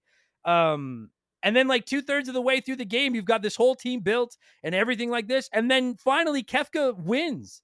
He does exactly what he set out to do. He is the Joker of video game villains. He has no purpose. It's not like he wants to rule the world per se. He just wants like it's such an overused line these Oh, days, but some people just want to watch the world burn. but And there's that's this what amazing Kefka is. twist in the middle too, where like he's working with the Emperor Gestal, and who is like the emperor of this whole kingdom. And halfway through the game, the emperor is just like, "Hey, look, peace, right? Like, I fucked up. I see what I did was bad. Now, we've got to work together. We've got to stop this." And what he like the way he says it, it sounds so incredibly reasonable, and you're like, yeah, let's do it. Like obviously, like I can understand why this emperor would like now choose to take this moment to like take the L and like like really backpedal and like try to undo this. And then you find out like no, he and Kefka were working together and have double crossed you. Yeah. Yeah. And I love that part too. Yeah. Like toward the end of the light world, if you want to call it that, where you're like, oh man, it's just like, I don't want to say because I don't want to spoil anything, but in another popular Final Fantasy game, everyone that knows the game will know exactly what I'm talking about. When this evil company that's destroying the world then kind of joins forces with everybody else to be like, okay, we fucked up. We need to save the world before it's too late. It's a PS1 game, and I'll end it there because I think people know. But in this one, yeah, like when the Empire like invites you to come back, there's that part where you walk around and you have to talk to all the soldiers and let them know that like the war is over and everything. And I was like, wow, what a neat twist! Like it's a great story, and I'm like, wow, this is really cool. And then yeah, and then at the end of the day, it turns out like, and I didn't know if I could trust them to begin with, but then it was like, no, I can't trust you. It turns out that you were a piece of shit. You and Kefka were both pieces of shit. And then they get Well, up there and there's those 3 statues that have been like keeping everything in line, the magic. And they fuck it up and move those statues and basically just unleash fucking like Kefka turns on everybody. I think he kills Gestal, doesn't he? I think he yeah, does. yeah, you Yeah. kicks him off that island. Yeah, that's right. He kicks him off the floating island. I mean, like, fuck Emperor Gestal too, but like, still. And then Kefka just literally like unleashes hell on Earth, and then it's over. And then like a year later, Celeste wakes up, and there's everyone else is gone and dead, and the world's destroyed, and the people that are still alive are just living in constant fear of Kefka that Like he's the just gonna cities destroy have all them. been like burned, like the villages you can still go to, like they've got like destroyed buildings and Yeah. And then and that used to be where the game lost me because I don't like open world stuff. But then this time, I don't know what it was. This time replaying it, it just clicked like so well. And I loved going around that dark world and going back to all these places that I'd already been before and talking to people that I'd talked to before everything hit the fan and seeing the fear that they're living in now and how fucked up the world is now. Well, you're also trying to reunite. Again, it's almost like Avengers Endgame. You're trying to like get your crew back together and be like, we lost, but we can still fix this. And it feels so fucking epic. It's so I don't even know another word to describe it. Do you know what I mean? Like it's no, just and like that's it. And they did this on Super Nintendo hardware. And yeah. really, like the more you go back, like the Super Nintendo was the console of the big epic story. Yeah. Absolutely. Like It's that's I don't know if that's like I don't know if it's fair to say that that's where like games started getting stories like this, but like I can't think of an NES game that had like involved stories this deep. No, I mean even like Final Fantasy 2 on the Super Nintendo, Final Fantasy 4, like it's got a pretty good story, but 6 gets fucking heavy. Like again, Darth brought this up, but like Celeste tries to kill herself because she's like the world is over, this sucks. Like you've got like kids being abandoned by their parents, you've got this fucking maniac, like that scene, the famous scene where he poisons the water for the castle Dude, and and he like like just everybody laughs about dies it. and Yeah. It is then this is a you give dark like video game. this dude like you go through this ghost train and the guy sees his family like riding on this ghost train to the other world and you're like, Yeah. holy fuck, like this, yeah, this is like they really put so much effort and thought and care into this game. Yeah. Like I don't Like, I and again, like the it's most wild. recent Final Fantasy game, it feels like yeah, they wanted it to be big and epic, but like at no point have they made me give a shit about any of the characters really. Yeah, I still think that this is like the arguably the gold. Like I haven't played 12. I've played just about all the other ones, minus the MMOs. And I feel like this is still among the best storytelling. And like it's and I think what makes the game the whole package is like the story is excellent, but then you add in the great combat system with the being able to customize your characters and you add in all that other stuff. But just the story alone, like I'd watch this as like a TV series or like a movie or a book or whatever. And I don't know a lot about telling stories and writing stories, but I think you know more about this than me with plays and things. But like, isn't kind of like the cliche 101 the heroes, you need to write a story where the heroes kind of hit rock bottom and then there's like Yeah, the it's like redemption it's the arc to hero's finish. journey. Yeah. And I can't think of many games that do it as well as this. Cause like you're playing along for the first 2/3 of the game in the light world, and like, yeah, Kefka's fucked up, but you're like, we're gonna stop him eventually. And The you've got game like this gives you like a happy-go-lucky false group. ending. Like you get to a part of the Yeah. game where everyone's like, "Well, everything's wrapped up, everything's good," and that's when Kefka shows up. Because Yeah. like you're like, okay, well that's like it was a pretty like you think like playing through like obviously like you like playing through now it's not the end, but the first time I played it I got to that point, I'm like, okay, well that was a pretty good game. It was like a good decent length, it wasn't too long, it wasn't too short, and then like Kefka shows up and you're like, no, there's so much game left. Yeah. And like And yeah, I it's like it's I do brilliant. sometimes kind of hate them in because JRPGs do that a lot. And like I've never been a huge fan of like when games tell you like it's just about over and then they drop like a whole other half of the game on it. JRPGs per the Persona series is the worst for it. And don't get me wrong, love those games, but like you'll get to a point in the game where it's just like, all right, gang, this is the last level, and you're like, okay, cool, and then there's like 5 more levels after that and you're like, well, for fuck's sakes. Yeah. No, it's dude, I can't because I agree with that. Like I hate it when a game tries to hold on for too long. I'm not this one doesn't at all. But I'm just No. saying I hate it when games do. You think it's over and then there's like, oh God. And then it's like and the end is never as good as it would have been if they just ended it, 3 chapters ago or whatever. Well, But because in like in JRPGs the ending always gets weird. Like yeah, you resolve the like conflict that was set up in the story and then you have to kill God.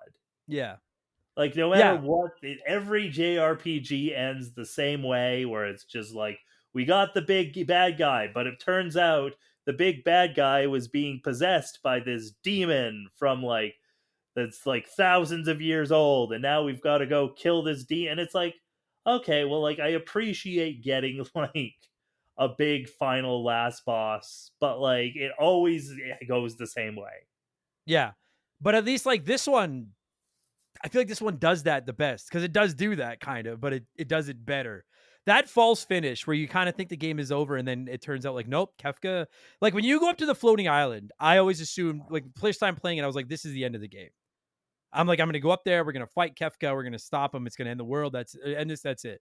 And then you do this big fight and then lose, and then it's over, and Kefka literally wins and destroys it all. I can't going back to the point I was making about the storytelling and the hero's redemption arc or whatever, like I can't think of another game that you spend 2/3 of this game happy go lucky, you're having fun, you're like we're all a bunch of we are the super friends, and you're like, we're gonna stop Kefka, and then all of a sudden it's just like, no, you lost, go fuck yourself. And you feel for these characters, like you feel for Celeste laying there on that beach with Sid dying, and you're like, what the fuck? And then you start going around and finding everybody and how fucked up the world is and everything. And it really does a great job of getting you amped up to go fuck up Kefka. You know, Well, you're like, I no, we're really, gonna get really that like son of a bitch.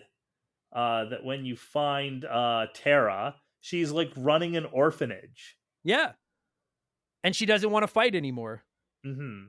And And then it's like for all of these kids, like she's like, okay, well, we've lost, so I'm going to try to make the world better this way. yeah. Like the characters aren't like again, don't mean to bitch about Final Fantasy 16, but I'm sure like there's a random time jump in Final Fantasy 16 where I'm just like, why is there a time jump there? And then it like because the next part of the story just feels like what naturally would happen next in the story. Right. It's like there was no reason to be like, ooh, and then this happens 5 years later, and it's like, well, why wouldn't that have happened 5 minutes later? Right. I don't know. I mean, I can't say because I'm not done, so I don't entirely. I've liked that story, but I'm not done, so I refuse to comment on the story until I'm done because I got to see Okay. how it ends. But with 6, your point being like, I don't feel like there's any fluff in this game outside of that shitty fucking abominable snowman character guy who fucking I sucks. I hate like that the dude. Yeti. He's awful. But outside of him, I don't feel like there's any wasted time. Like everything's got a purpose. The ball is constantly moving. You can look around and explore if you want, but it's all building up to this epic finish. And I know we kind of glossed over the story after we said we were going to talk about the story. So much of the story is tied up in these characters and their individual stories. So like we'll get into the individual characters in a minute because it's really hard to tell the over encompassing story without getting into some of them because they are the lifeblood of this game. But I want to move on from sucking Kefka's dick, but I have to just say it once again, dude. Like he's a top 3 villain to me of all time in video games. Like he is just, I don't think he's been done as well as he like since. And everyone talks Sephiroth and how cool Sephiroth is, and Sephiroth is cool. Sephiroth isn't a fraction of as evil a villain as Kefka is. Kefka is the Joker of video games. Well, because you He's can perfect. see the threat that Kefka poses at all times. Like a Yeah, lot of video game villains will be like, ooh, there's a bad guy and he's going to do bad things. And it's always kind of like, well, when? Like, yeah, okay, we've got like, even in Zelda, like you wake up and like, it's like, oh, you got to go fight Ganondorf. And it's like, why? It's like, well, because he's going to do something bad. And it's like, well, he's not right now. He's just chilling in the castle waiting for me to get there right now, yeah. actually. Well, Or like, and most ooh, gotta go fight Bowser, and it's just like, well, he kidnapped the princess, so I guess we gotta go after him. But like, I at no point do you sense like any real danger from some of these villains. Whereas like yeah. Kefka's like, no, I'm gonna poison the fucking water. I am going to, I am going to like end the world. I'm gonna do whatever it takes to get what I want. And it's like that's a really, really good sign of a villain when he poses an immediate threat like that. Yeah, and I feel like so many villains like they're not good, but you can see like why they're like they have an end goal. You know what I mean? It's like I want all the power. I want to rule the world. I want to avenge this. I'm mad because of this. Kefka is that it's do you remember that fucking line from The Dark Knight where the Joker's like, I'm like a dog chasing a car. If I ever catch it, I don't know what I do with it. Like that's Kefka. He's like, I don't Yeah. even know. He's like, I don't even know why I'm here. I just want to fuck with everybody. I hate all of you. I hate everything. He's Yeah, just he just wants he's that, like, he just wants all the magic power. there's literally no like it doesn't like I'm like dude I'm like I could see Bowser joining up with Mario. I could see Ganon and Zelda or Link working together if some other bigger power came and they needed to. Like it's like I mean like I'm like Sephiroth. I could see Sephiroth helping you if need be. It's like Kefka will never help anyone. He's just a piece of shit, and it makes him so great, and it makes this game because that's the yin and the yang of the game. And like, oh my God, we're half an hour in. Okay. The villain's great. We could agree the dark side of the coin is spectacular. I want to talk more about the heroes, the light Okay. side of the coin. Let's do the break here. Let's do the ad break here. Then we'll do that. Then we still have to get into the fucking mechanic system. And God, this is a big game. We'll be right back. Okay, let's talk heroes. Mark, straight out of the gate, putting you on the spot. Who's your favorite good guy in this game? Good protagonist. That's the word. I Who's your think favorite Terra. hero? I think Terra is like the heart of the story. Yeah, I mean, I think Shadow's my favorite because Shadow's so fucking cool. I mean, But Shadow's cool, yeah, but it's like but very like mercenary. Like I'll work for whoever pays me. yeah, but he's got a dog and he's that cool music. And, Interceptor, yeah, is like, you know yeah. what? The dog is like, I like the dog more than Shadow. Oh, I love Shadow. I I love like that. Like, Shadow. I like the dog more. I mean, okay. I'm not gonna argue with you because it's a dog. But all right. Well, let's okay. So Tara, yeah, Tara is kind of the straw that stirs the drink. She's like the girl that's like half Esper, half human. I like She's a the lock. badass. I like the lock and Celeste dynamic. Me too. Yeah. I like so you start with Tara and she's like that, and then you get Locke after that, who's like the cool thief. I feel like Locke, like the Locke's first a time I useless character, but like I yeah, he like is. his story. Yeah, the first so let's do that while we talk about the characters. We'll quickly explain what their abilities are. So like because just about every character in the game has some form of additional ability with them. So Tara is one of the characters that can use magic early in the game. Most characters can't until later on in the game.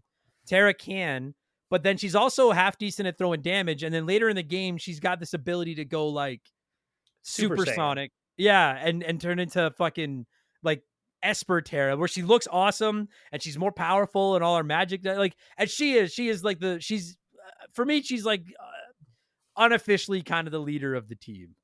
Like because she's the most powerful one. Like that's the way I interpret it, anyways.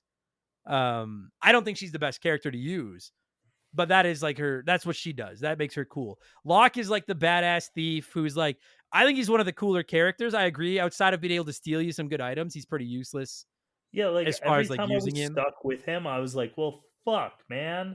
Yeah, Like, there's but not much this character can do. no. And what I love about this game is the customization, which we'll get to when we get to that part of this discussion. And so you can, to an extent, like if you grind enough, you can basically make any character to just about anything you want. But as far as like their individual abilities, I agree. Locke, like stealing is kind of neat every once in a while when you get like a really cool item. But by and large, he's kind of meh. He's a very meh character as far as what he does in combat. As far as his character, like being one of the returners and like trying to save everybody, and like he in some ways he feels like the leader of the team because he's the one that's out trying to save Celeste and he's trying to save Tara and he's always just trying to save everybody. But you're right. After that, it's like I can respect your hero-ness, but you really need to start pulling your weight in these fights, bro. Because Yeah, I'm sick like of saving especially you. early on in the game, it's like you can attack or you can steal. And most like villains have like maybe a potion, maybe an ether, like not much that you can really steal. So it can really after that it just can attack. Other than the occasional boss where or like occasional thing where he steals like a dope like a ribbon or something awesome, yeah. And the thing about it is like I feel like for every one time you steal and get something great, there's 20 times where you steal and get just useless shit. Yeah. So yeah, I Or agree. like couldn't steal. Yeah, agreed. And then after them you meet the Edgar and then Sabin, the Figaro brothers. I think they're my two favorite characters to use in the game. Edgar, dude, in the early going, Edgar's like the royal young king prince of Figaro. He's like the fucking arrogant playboy. In the early going of this game, his tools are useful throughout, like the chainsaw, the drill, and everything. In the early going of this game, that auto crossbow is a godsend. Dude, because it's like, oh, something that can hit all of like all the enemies. Perfect. Yeah, and it does like more damage than most of your normal attacks. And it hits everybody, and it doesn't require MP, so you can use it every turn. Yeah. Like he is so fucking useful in the early going of this game. And then even toward the end of the game, like you load him up with some of the more powerful items, and like he can hold his own later in the game too, just throwing out damage. I think Sabin definitely has some of the more useful attacks too. I agree. To me, he's the ace of my rotation. Like, and whenever I play this game, by the end of the game, maybe people that are good at this game know how to do it differently. He's my most powerful character because those blitz moves of his, which are so much easier to put in on the Pixel remaster than they are in the original version. You put them in like fighting moves. It's like up, down, left, right, A, and you'll do like an attack. and they do a lot of damage. Like, I never use his standard attacks. I'm always using Me his neither. blitzes because Yeah. sometimes you can hit everybody. You can do the elemental damage. He can heal. It requires no MP. And then what I do with him is I don't put any magic on him for the most part, but I'll throw an Esper on that ups your strength every time you level up, and I just leave it on him and just let him get his strength as high as possible. Oh yeah, that's a really good way of doing that. Yeah. And those two guys, dude, like when you have them both early on in the game, they're both beasts. And to me, there's never a time where they're not worth having in your party. Plus, I like their character. I like the dynamic between the two of them. I And like no, the and because flashback they were story. so useful, like early in the game, I was like, any like I Locke would be like, okay, get the fuck out of here, Yeah. get out of my sight. I don't want to look at you. Yeah, no, because you have these two brothers, and then later in the game, when you find out the story about how like Edgar is the took the throne, and Saban kind of ran off to be his own man and just be his bodybuilding karate guy. And then have you seen the flashback scene where they flip the coin, and it's the two-headed coin to Yeah. decide who's going to take over and who's going to be able to do whatever they want. Like, I love the dynamic between the two of them so much. They're two of my favorite characters in the game. Well, Honestly, there's I the think they're whole both scene awesome. about like he's like, "Do you think Dad would be proud of me?" And it was like again, this is like 1994 video games. Like the Yeah. storytelling in this and like the character building, it's unreal. Yeah. Yeah, agreed. Yeah. It's because like they're these two brothers, and one of them is like, I have the weight of this fucking kingdom on my shoulders, but I'm also, kind of a playboy, and kind of like he tries to be cool, but you can tell he's also scared of all the pressure and everything. And the other one like ran away from the pressure, and now he doesn't know if he's a disappointment to his like it's I love it. I think they're both easily two of the best characters in the game, Edgar and Saban. I love them both. You brought up Celeste. I think Celeste is one of the cooler characters in the game as well. I didn't Well, think she she'd be as gets the cool as she opera was. scene. Now I gotta say, dude, okay, let's spend a minute on that. I Everybody fucking praises that opera scene. I have to say, I don't get it. Maybe Oh, it's because I don't get really? I don't I get love it. why? Why does Okay, everyone love it so much?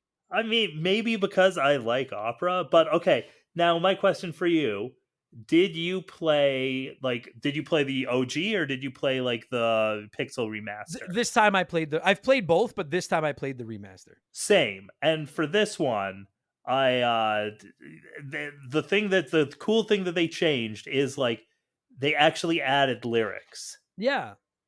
I don't I think the opera scene is fine. I've just never understood why people are so I'm like, so she like sings an opera. She like pretends to be an opera star and sings an opera to try to lure out this bad guy who has a ship. And Because it's cool. It's never well, been seen in a game before. I, Like it's I just this cool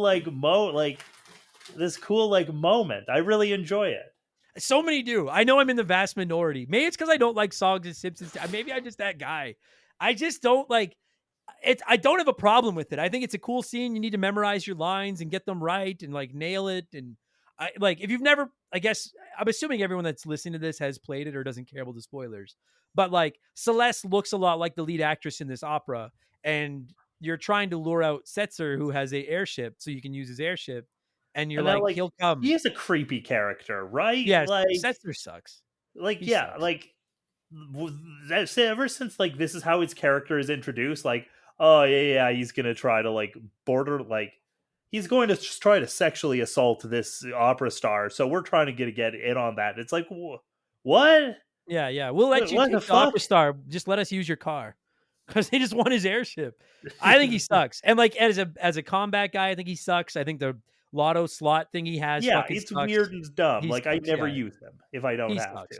Whereas like Celeste, I mean, it's cool that she's like does the opera thing, and I get it. Like it's cool that you have to memorize the lines and shit. I never understood that why it was like so hyped up. But whatever, it is what it is.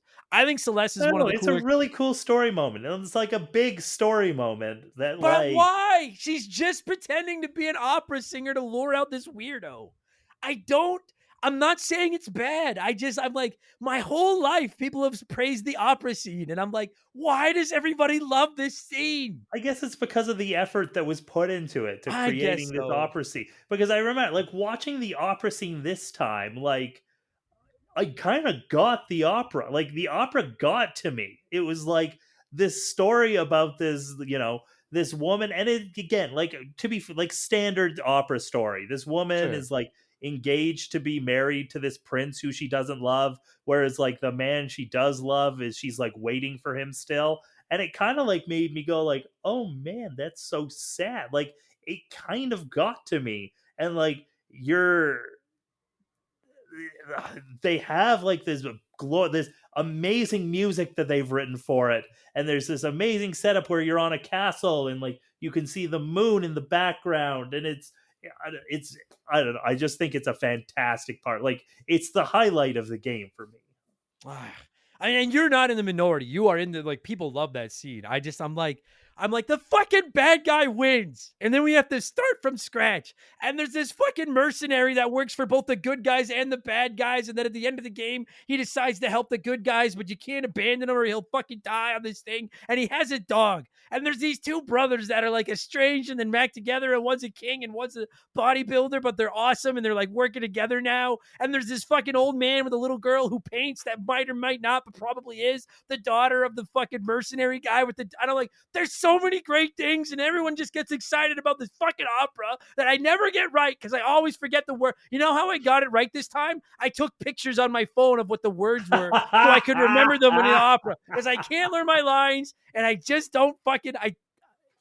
I'm not saying it's anyway. The point is, Celeste is a dope character because I love that she's like a general of the Empire that they like infused with magic so she could use magic, but then eventually she like turns on the Empire and like joins your crew, and then she just becomes she's to me like outside of the Sabin and Edgar duo, like she's my favorite character to use in combat. Her Yeah, and because and like again, Terra. she knows magic like right off the hop. Right. And she can hold her own with a sword. Like she kind of does both. And then she's also got that runic ability that I've seen some people call useless. I think that runic ability is fucking awesome.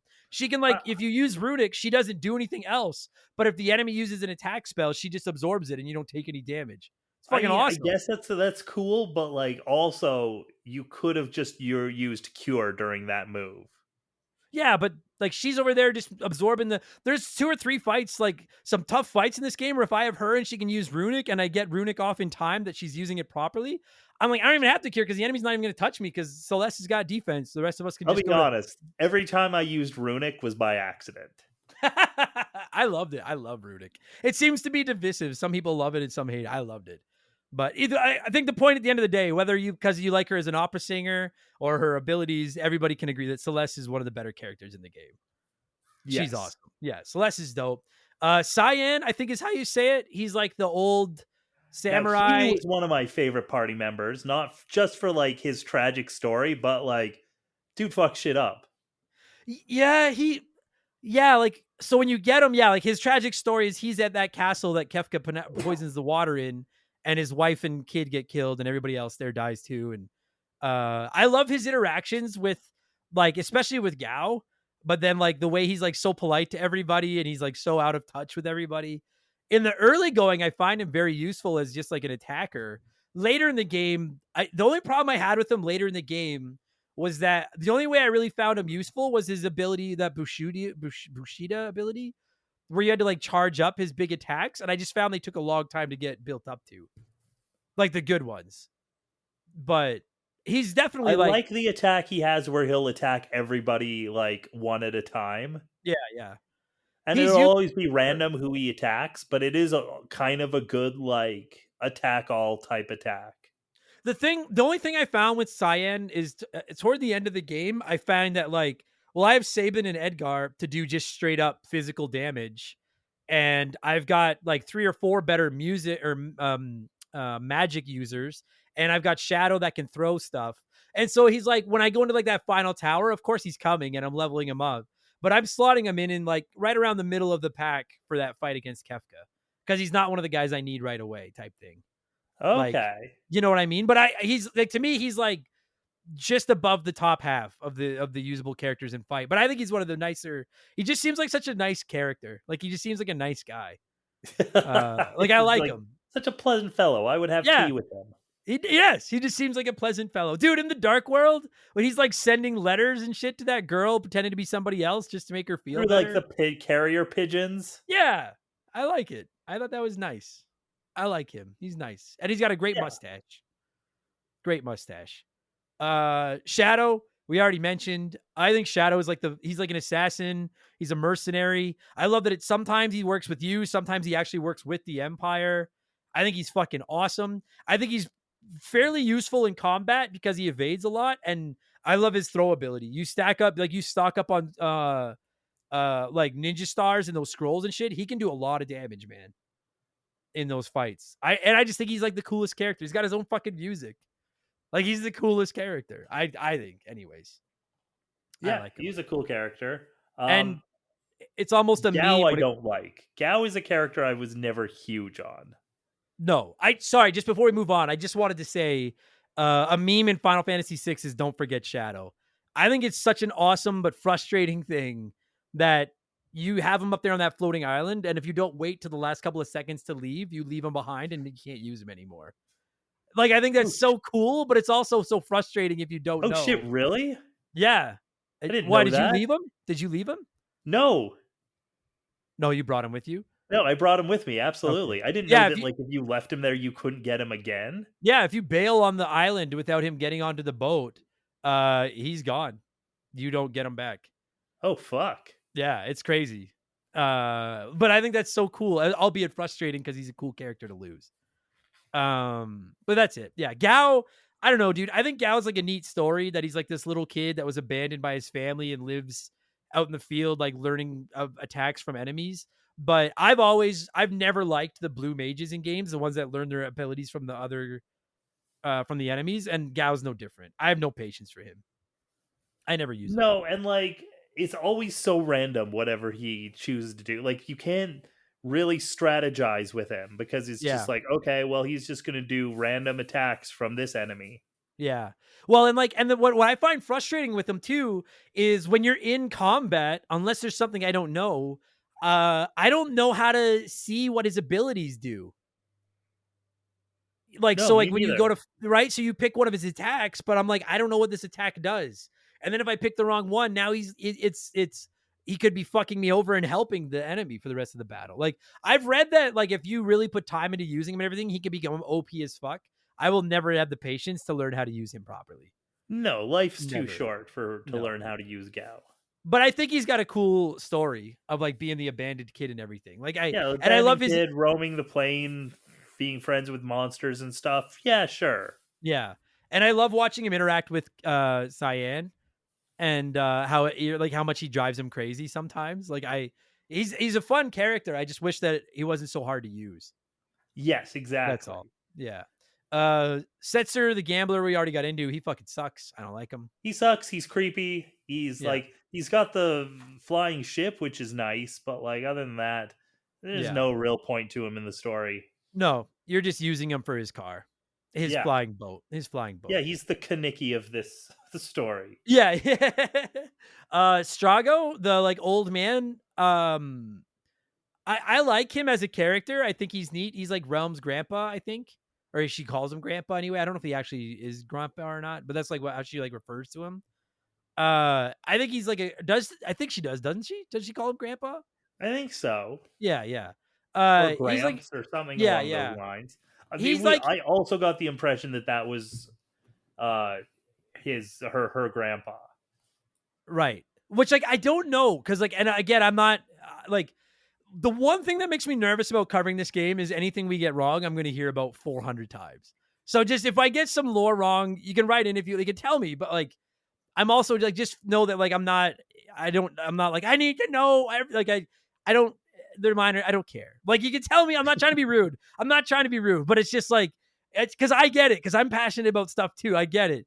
But like I'm nervous that I'm going to be like, oh, he's actually not her grandpa. She just calls him that. It's like because like I believe that Realm is Shadow's daughter. I think you find that out later in the game. They never actually say it, I don't think, but they imply it. And in like a hidden scene. And so I'm like, so does that mean that Strago is like his dad? I don't know. Yeah, Like I don't know. I never got that scene, so I don't Yeah. know. Yeah, I don't know.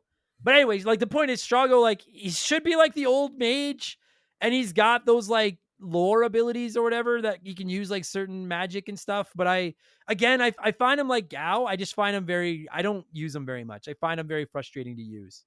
I don't know. I Like, find the attacks he does have, like the attacks that he does have, were very useful in that one boss fight against like the fire monsters. yeah, yeah. But like, yeah, you're right. Like overall, like nothing particularly special about him. No, I do like that when the world goes dark, you find him like in the cult outside of Kefka's tower because he's just given up.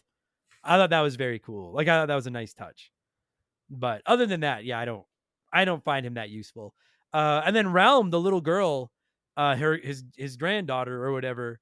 The first couple times I played this, I never really used her because she's got that ability where she can like paint the enemies and like use their like, and I never really understood what to do with her. But this time around, I tried using her a bit, and like she's a beast if you just give her some magic and stick her in the back row. She's a beast of a magic user. I don't know. Do you use her at all? I never used her. I did find the one thing, the like in the one Ultima by boss fight, very amusing, where she just drew him and he was like, Yeah.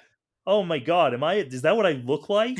And then that's how you win the fight. And it's like, well, Yeah. that's really kind of funny, actually.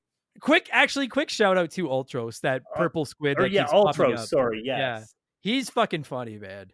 He's he's like, hilarious. and like a really like really goofy reoccurring boss who's like, again, like, Kefka's the star of the show for sure when it comes to villains, but like, man, is like a B side villain, like really, really just like really good stuff. Yeah, every time he pops up, you get excited because he's funny. That part where you're in the airship and you see him in the background, or like when he pops up in the opera house in the back, it's like, fucking just go away. And you just keep fighting him Dude, and he the keeps fucking losing. fight against him in the airship, though, I kept getting rocked at that. Oh, really? Yeah, where he's got that creature with him, that big pink thing. Yeah, that he was just like, I met this guy when I was sleeping the other day or something. Yeah, he's awesome. Every time he pops up, it makes me happy. Um, I think I think one of the issues with Strago and Realm for me is that you just get them so late in the game. Like, I just don't have the attachment to them that I do the other characters. Like I Yeah, wish you that's what I got them a feel little about a lot earlier. of JRPGs. Like they will they'll keep adding characters, and then like the last few characters that you get, you're just like, man, but I've built my team. Like, okay, I'm Yeah, sure you guys are great, but like, yeah, I've they already just grown attached to these other characters in the team. yeah, agreed. So then there's Mog, who's just like a Moogle. I really don't care about his story at all, but like, I don't know. Does anyone not like Moogles? Like, they're cool. Yeah, Moogles are cute. And he's actually pretty useful in this game too. I actually quite enjoy using him. Like I just find him he's fairly powerful. He's usually one of like he's like I usually have like like when you go into Kefka's tower and you need to build the 3 teams, like you need a couple of anchors on each team, and he's like a secondary anchor for me. I kind of use him like a dragoon, and I find him pretty useful. Yeah, And then definitely and like definitely like this time around was like more like again like late game edition, but like found him pretty strong. Yeah. yeah.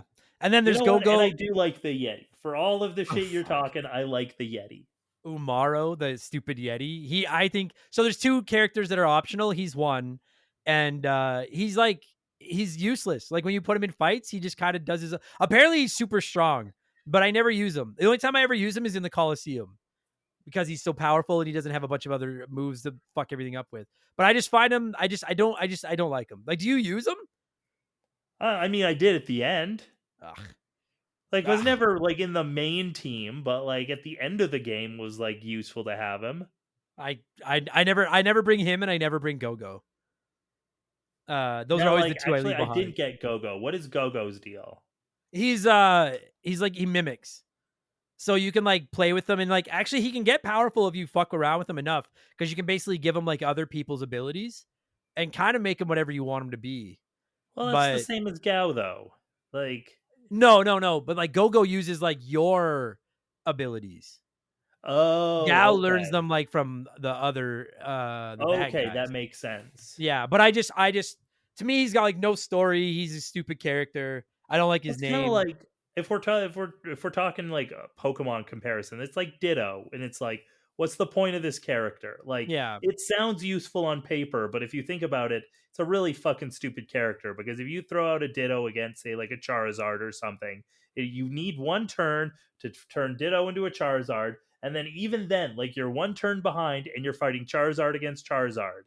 Yeah. But like, what we like, so the like, you all just listen to us for like 20 minutes, break down the roster from this game, and that to me is if the enemy, if the villain, and the story are all great. Another thing that's just as good as those is the fact that you've got these 14 characters that all have different abilities and everything, and most of them have at least half decent, interesting stories. And you can mix and match your parties however you want. And again, when you go into the final dungeon of this game, you have to build 3 teams of up to 4 people each and control them all separately. So you can mix and match however you want. You can load up a team with all attackers, but they've got no way to heal. I just think it's such a masterclass in like party customization that you can do whatever you want with these guys. And that each one, like, they're not just, oh, these 3 all attack, these 3 all use magic. Like, you can basically do whatever you want with them. And as we got to get ready to wrap this up soon, I want to talk about the Esper system, because I think that's the secret sauce on this whole thing. That's a delicious, delicious burger. Fairly early in the game, you get the ability to start attaching these they're basically summons, these espers, these magical creatures, in their magicite forms, which are like crystallized forms of these creatures, to characters. And then as you battle, they learn magic spells. So then most of your characters can learn magic. And then you can do whatever the fuck you want. You could make Sabin, to me, is one of the most powerful guys in the game. He's the martial arts guy. If you want to, you can make him a white mage. Just give him all these, let him learn every white magic spell in the game. And that to me is what finally made like Locke useful, because Yeah. like the most of the game he's useless, like not somebody you want in your party. And when you have to have him in your party, you're like, okay, I guess, but I better have somebody else who can like actually fuck shit up. And Yeah. so, but by the end of the game, Locke can be a useful character. I genuinely think, and that's another reason I don't like the Yeti, is because he can't learn magic. And I'm like, that's one of the things I like, is that I can, like, one of the first things I do is I make sure everybody in any of my parties knows like basic white magic, so that even between battles, like, I never use Sabin's magic in fights, but between battles, he's just got this fucking pool of MP that he doesn't use for anything else, so he's my healer between battles. Yeah, and that's smart. Yeah, and I love that you can do that kind of stuff. And then, like we said, you're not just teaching the magic spells, but a lot of those espers come with like stat boosts, like strength +2 or 10% HP. So whenever they level up, their stats are boosting. So if you want to sit down and take the time to grind it out, you can basically build any character into just about anything you want them to be. I love that. I love that customizability, because it's not forced on you. Each character's got a role, and if you just play the game by the book, they'll all reach their potential in those roles. But if you want to get funky and start tweaking everybody, then you've got the option to do that. And I just think that's so magnificently done.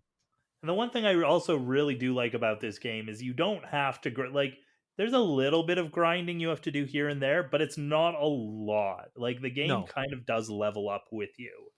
Yeah, like, I think I don't know exactly how it works, but when you are reuniting your team in the dark world, I think they come in, like, when you find them, they're like an average of your party's level or something.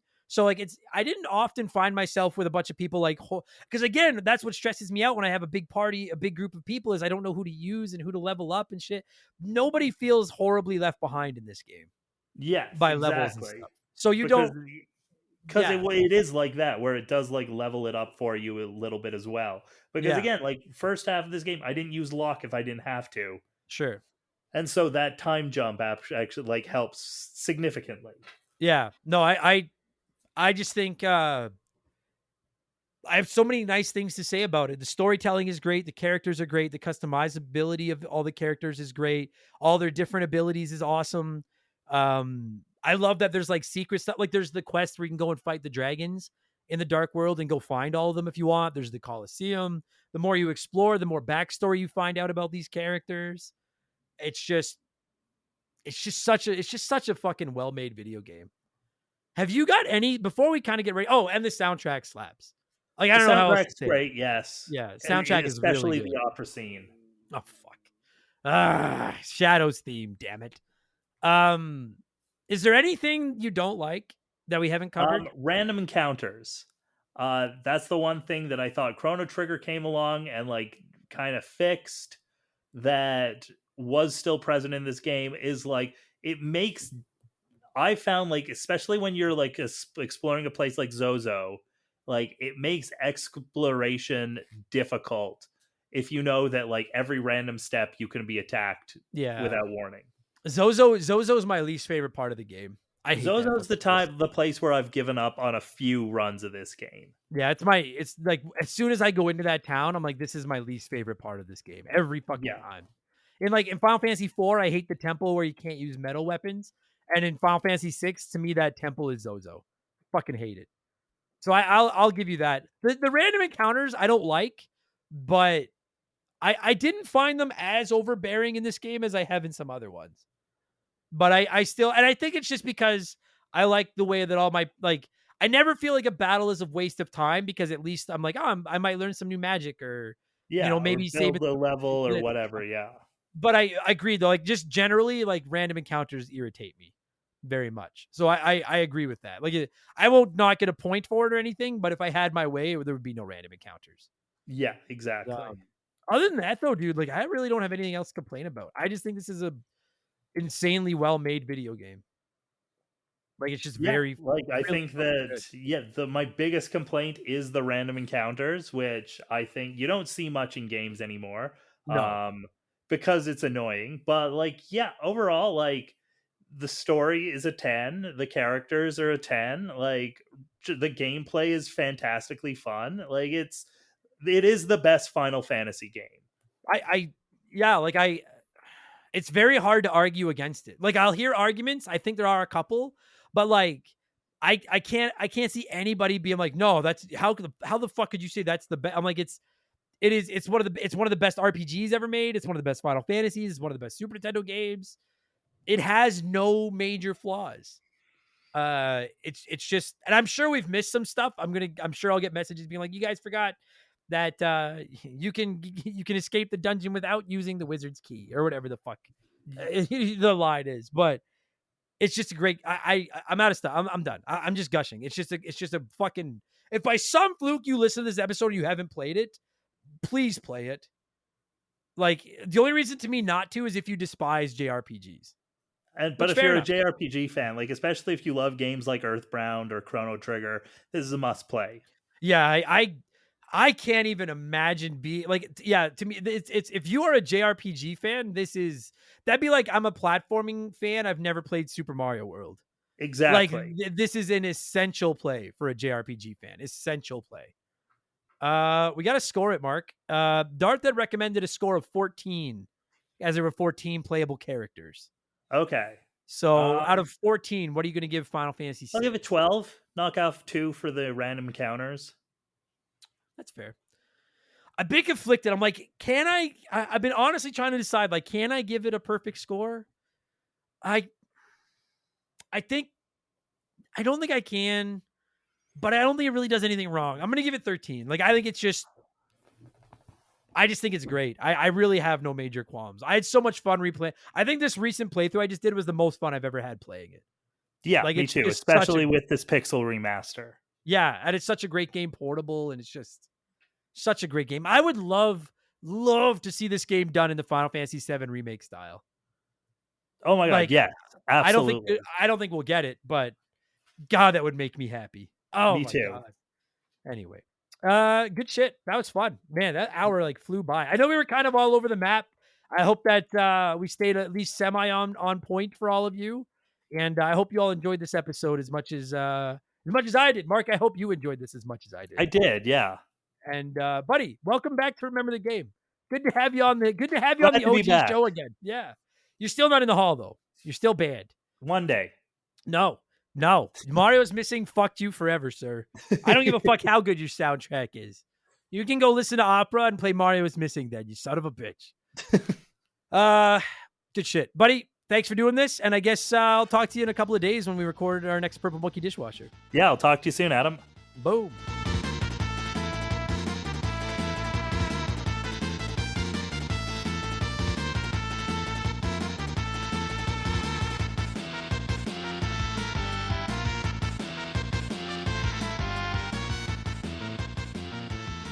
And that's going to do it for this week's episode. Darth Skywalter, thank you so much for your generosity for sponsoring this episode and getting me to replay legitimately one of the greatest games of all time. And to my former Hall of Fame friend, Mark McHugh, thank you for wandering out of the seedy underbelly of Purple Monkey Dishwasher to come back to an episode of Remember the Game. I appreciate you, buddy.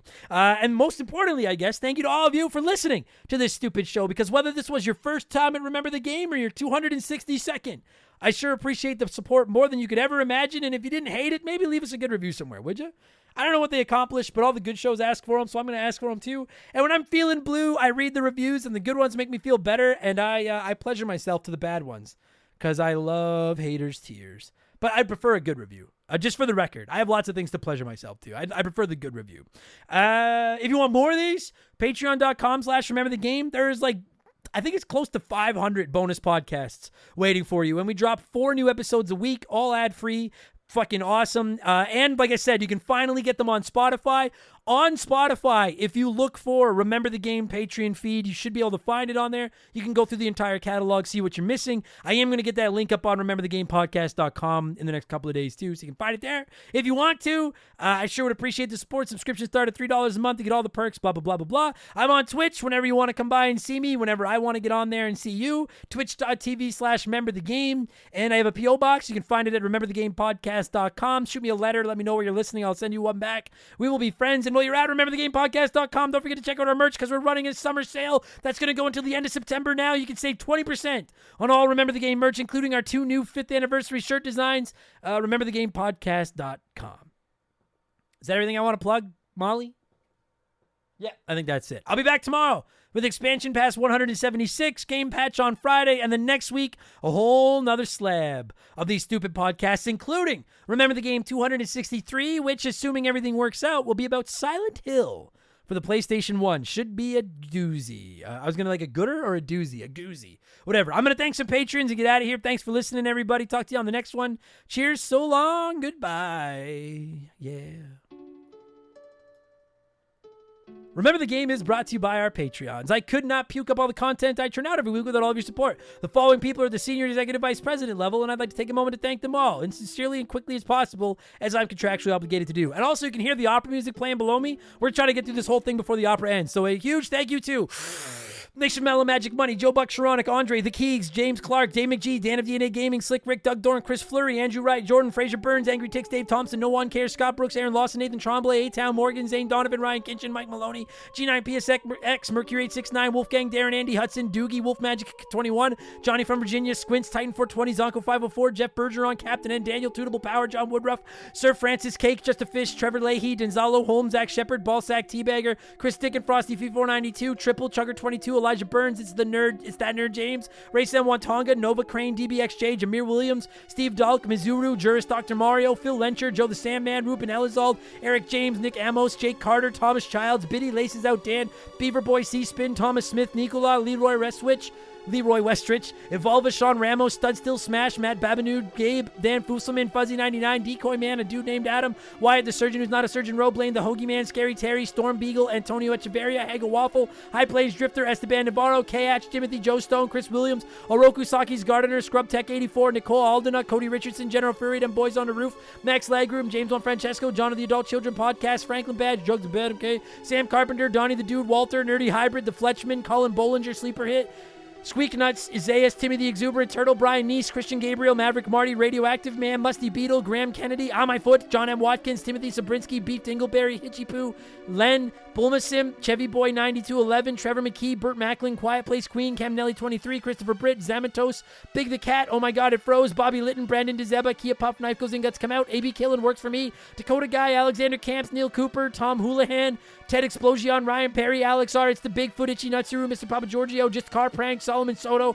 Darth Skywalter, Postman, WestGen, Nick Creature, Adam Arnett, Nafi, The Big Deal, Dr. Nightmare 23, Kevin Monroe, Can't Destroy Her, Shorzy, Beers of War, Because 19, Digital Dave, Lord Longrod, Bud Hugent on the second, Brian Weber, Frosty Bear, Max Sandin, Sour Goatface, Alex Ramos, Faded Sufferance, Benjamin Atkins, Mellow Yellow 8787, B Money, Higher Goons, Who, It's OG, Tyler Bauer, Fallen Snow Kiku, The Supreme Chozorizo, E-Man Trucker, Mark Sneed, That One Kid, Josh, Raging Irish, Atrio, Wormwood, Shoeboxers, Adam Blake Steelers Review, Mario Galaxy, Jake Callahan, Robier, Guy Who Does Things, Sabin, Brian Richmond, Blobby Rogers, Super Nintendo Chalmers, Glooscapin, Bula, Adam Blank's Evil Twin, Matt Zeus, Buy Me Bone Storm, Plow King, Cesar, Filling My Mouth with Farts, Liquor Like Luigi, Cody Thompson, Preston Dylan Tourette.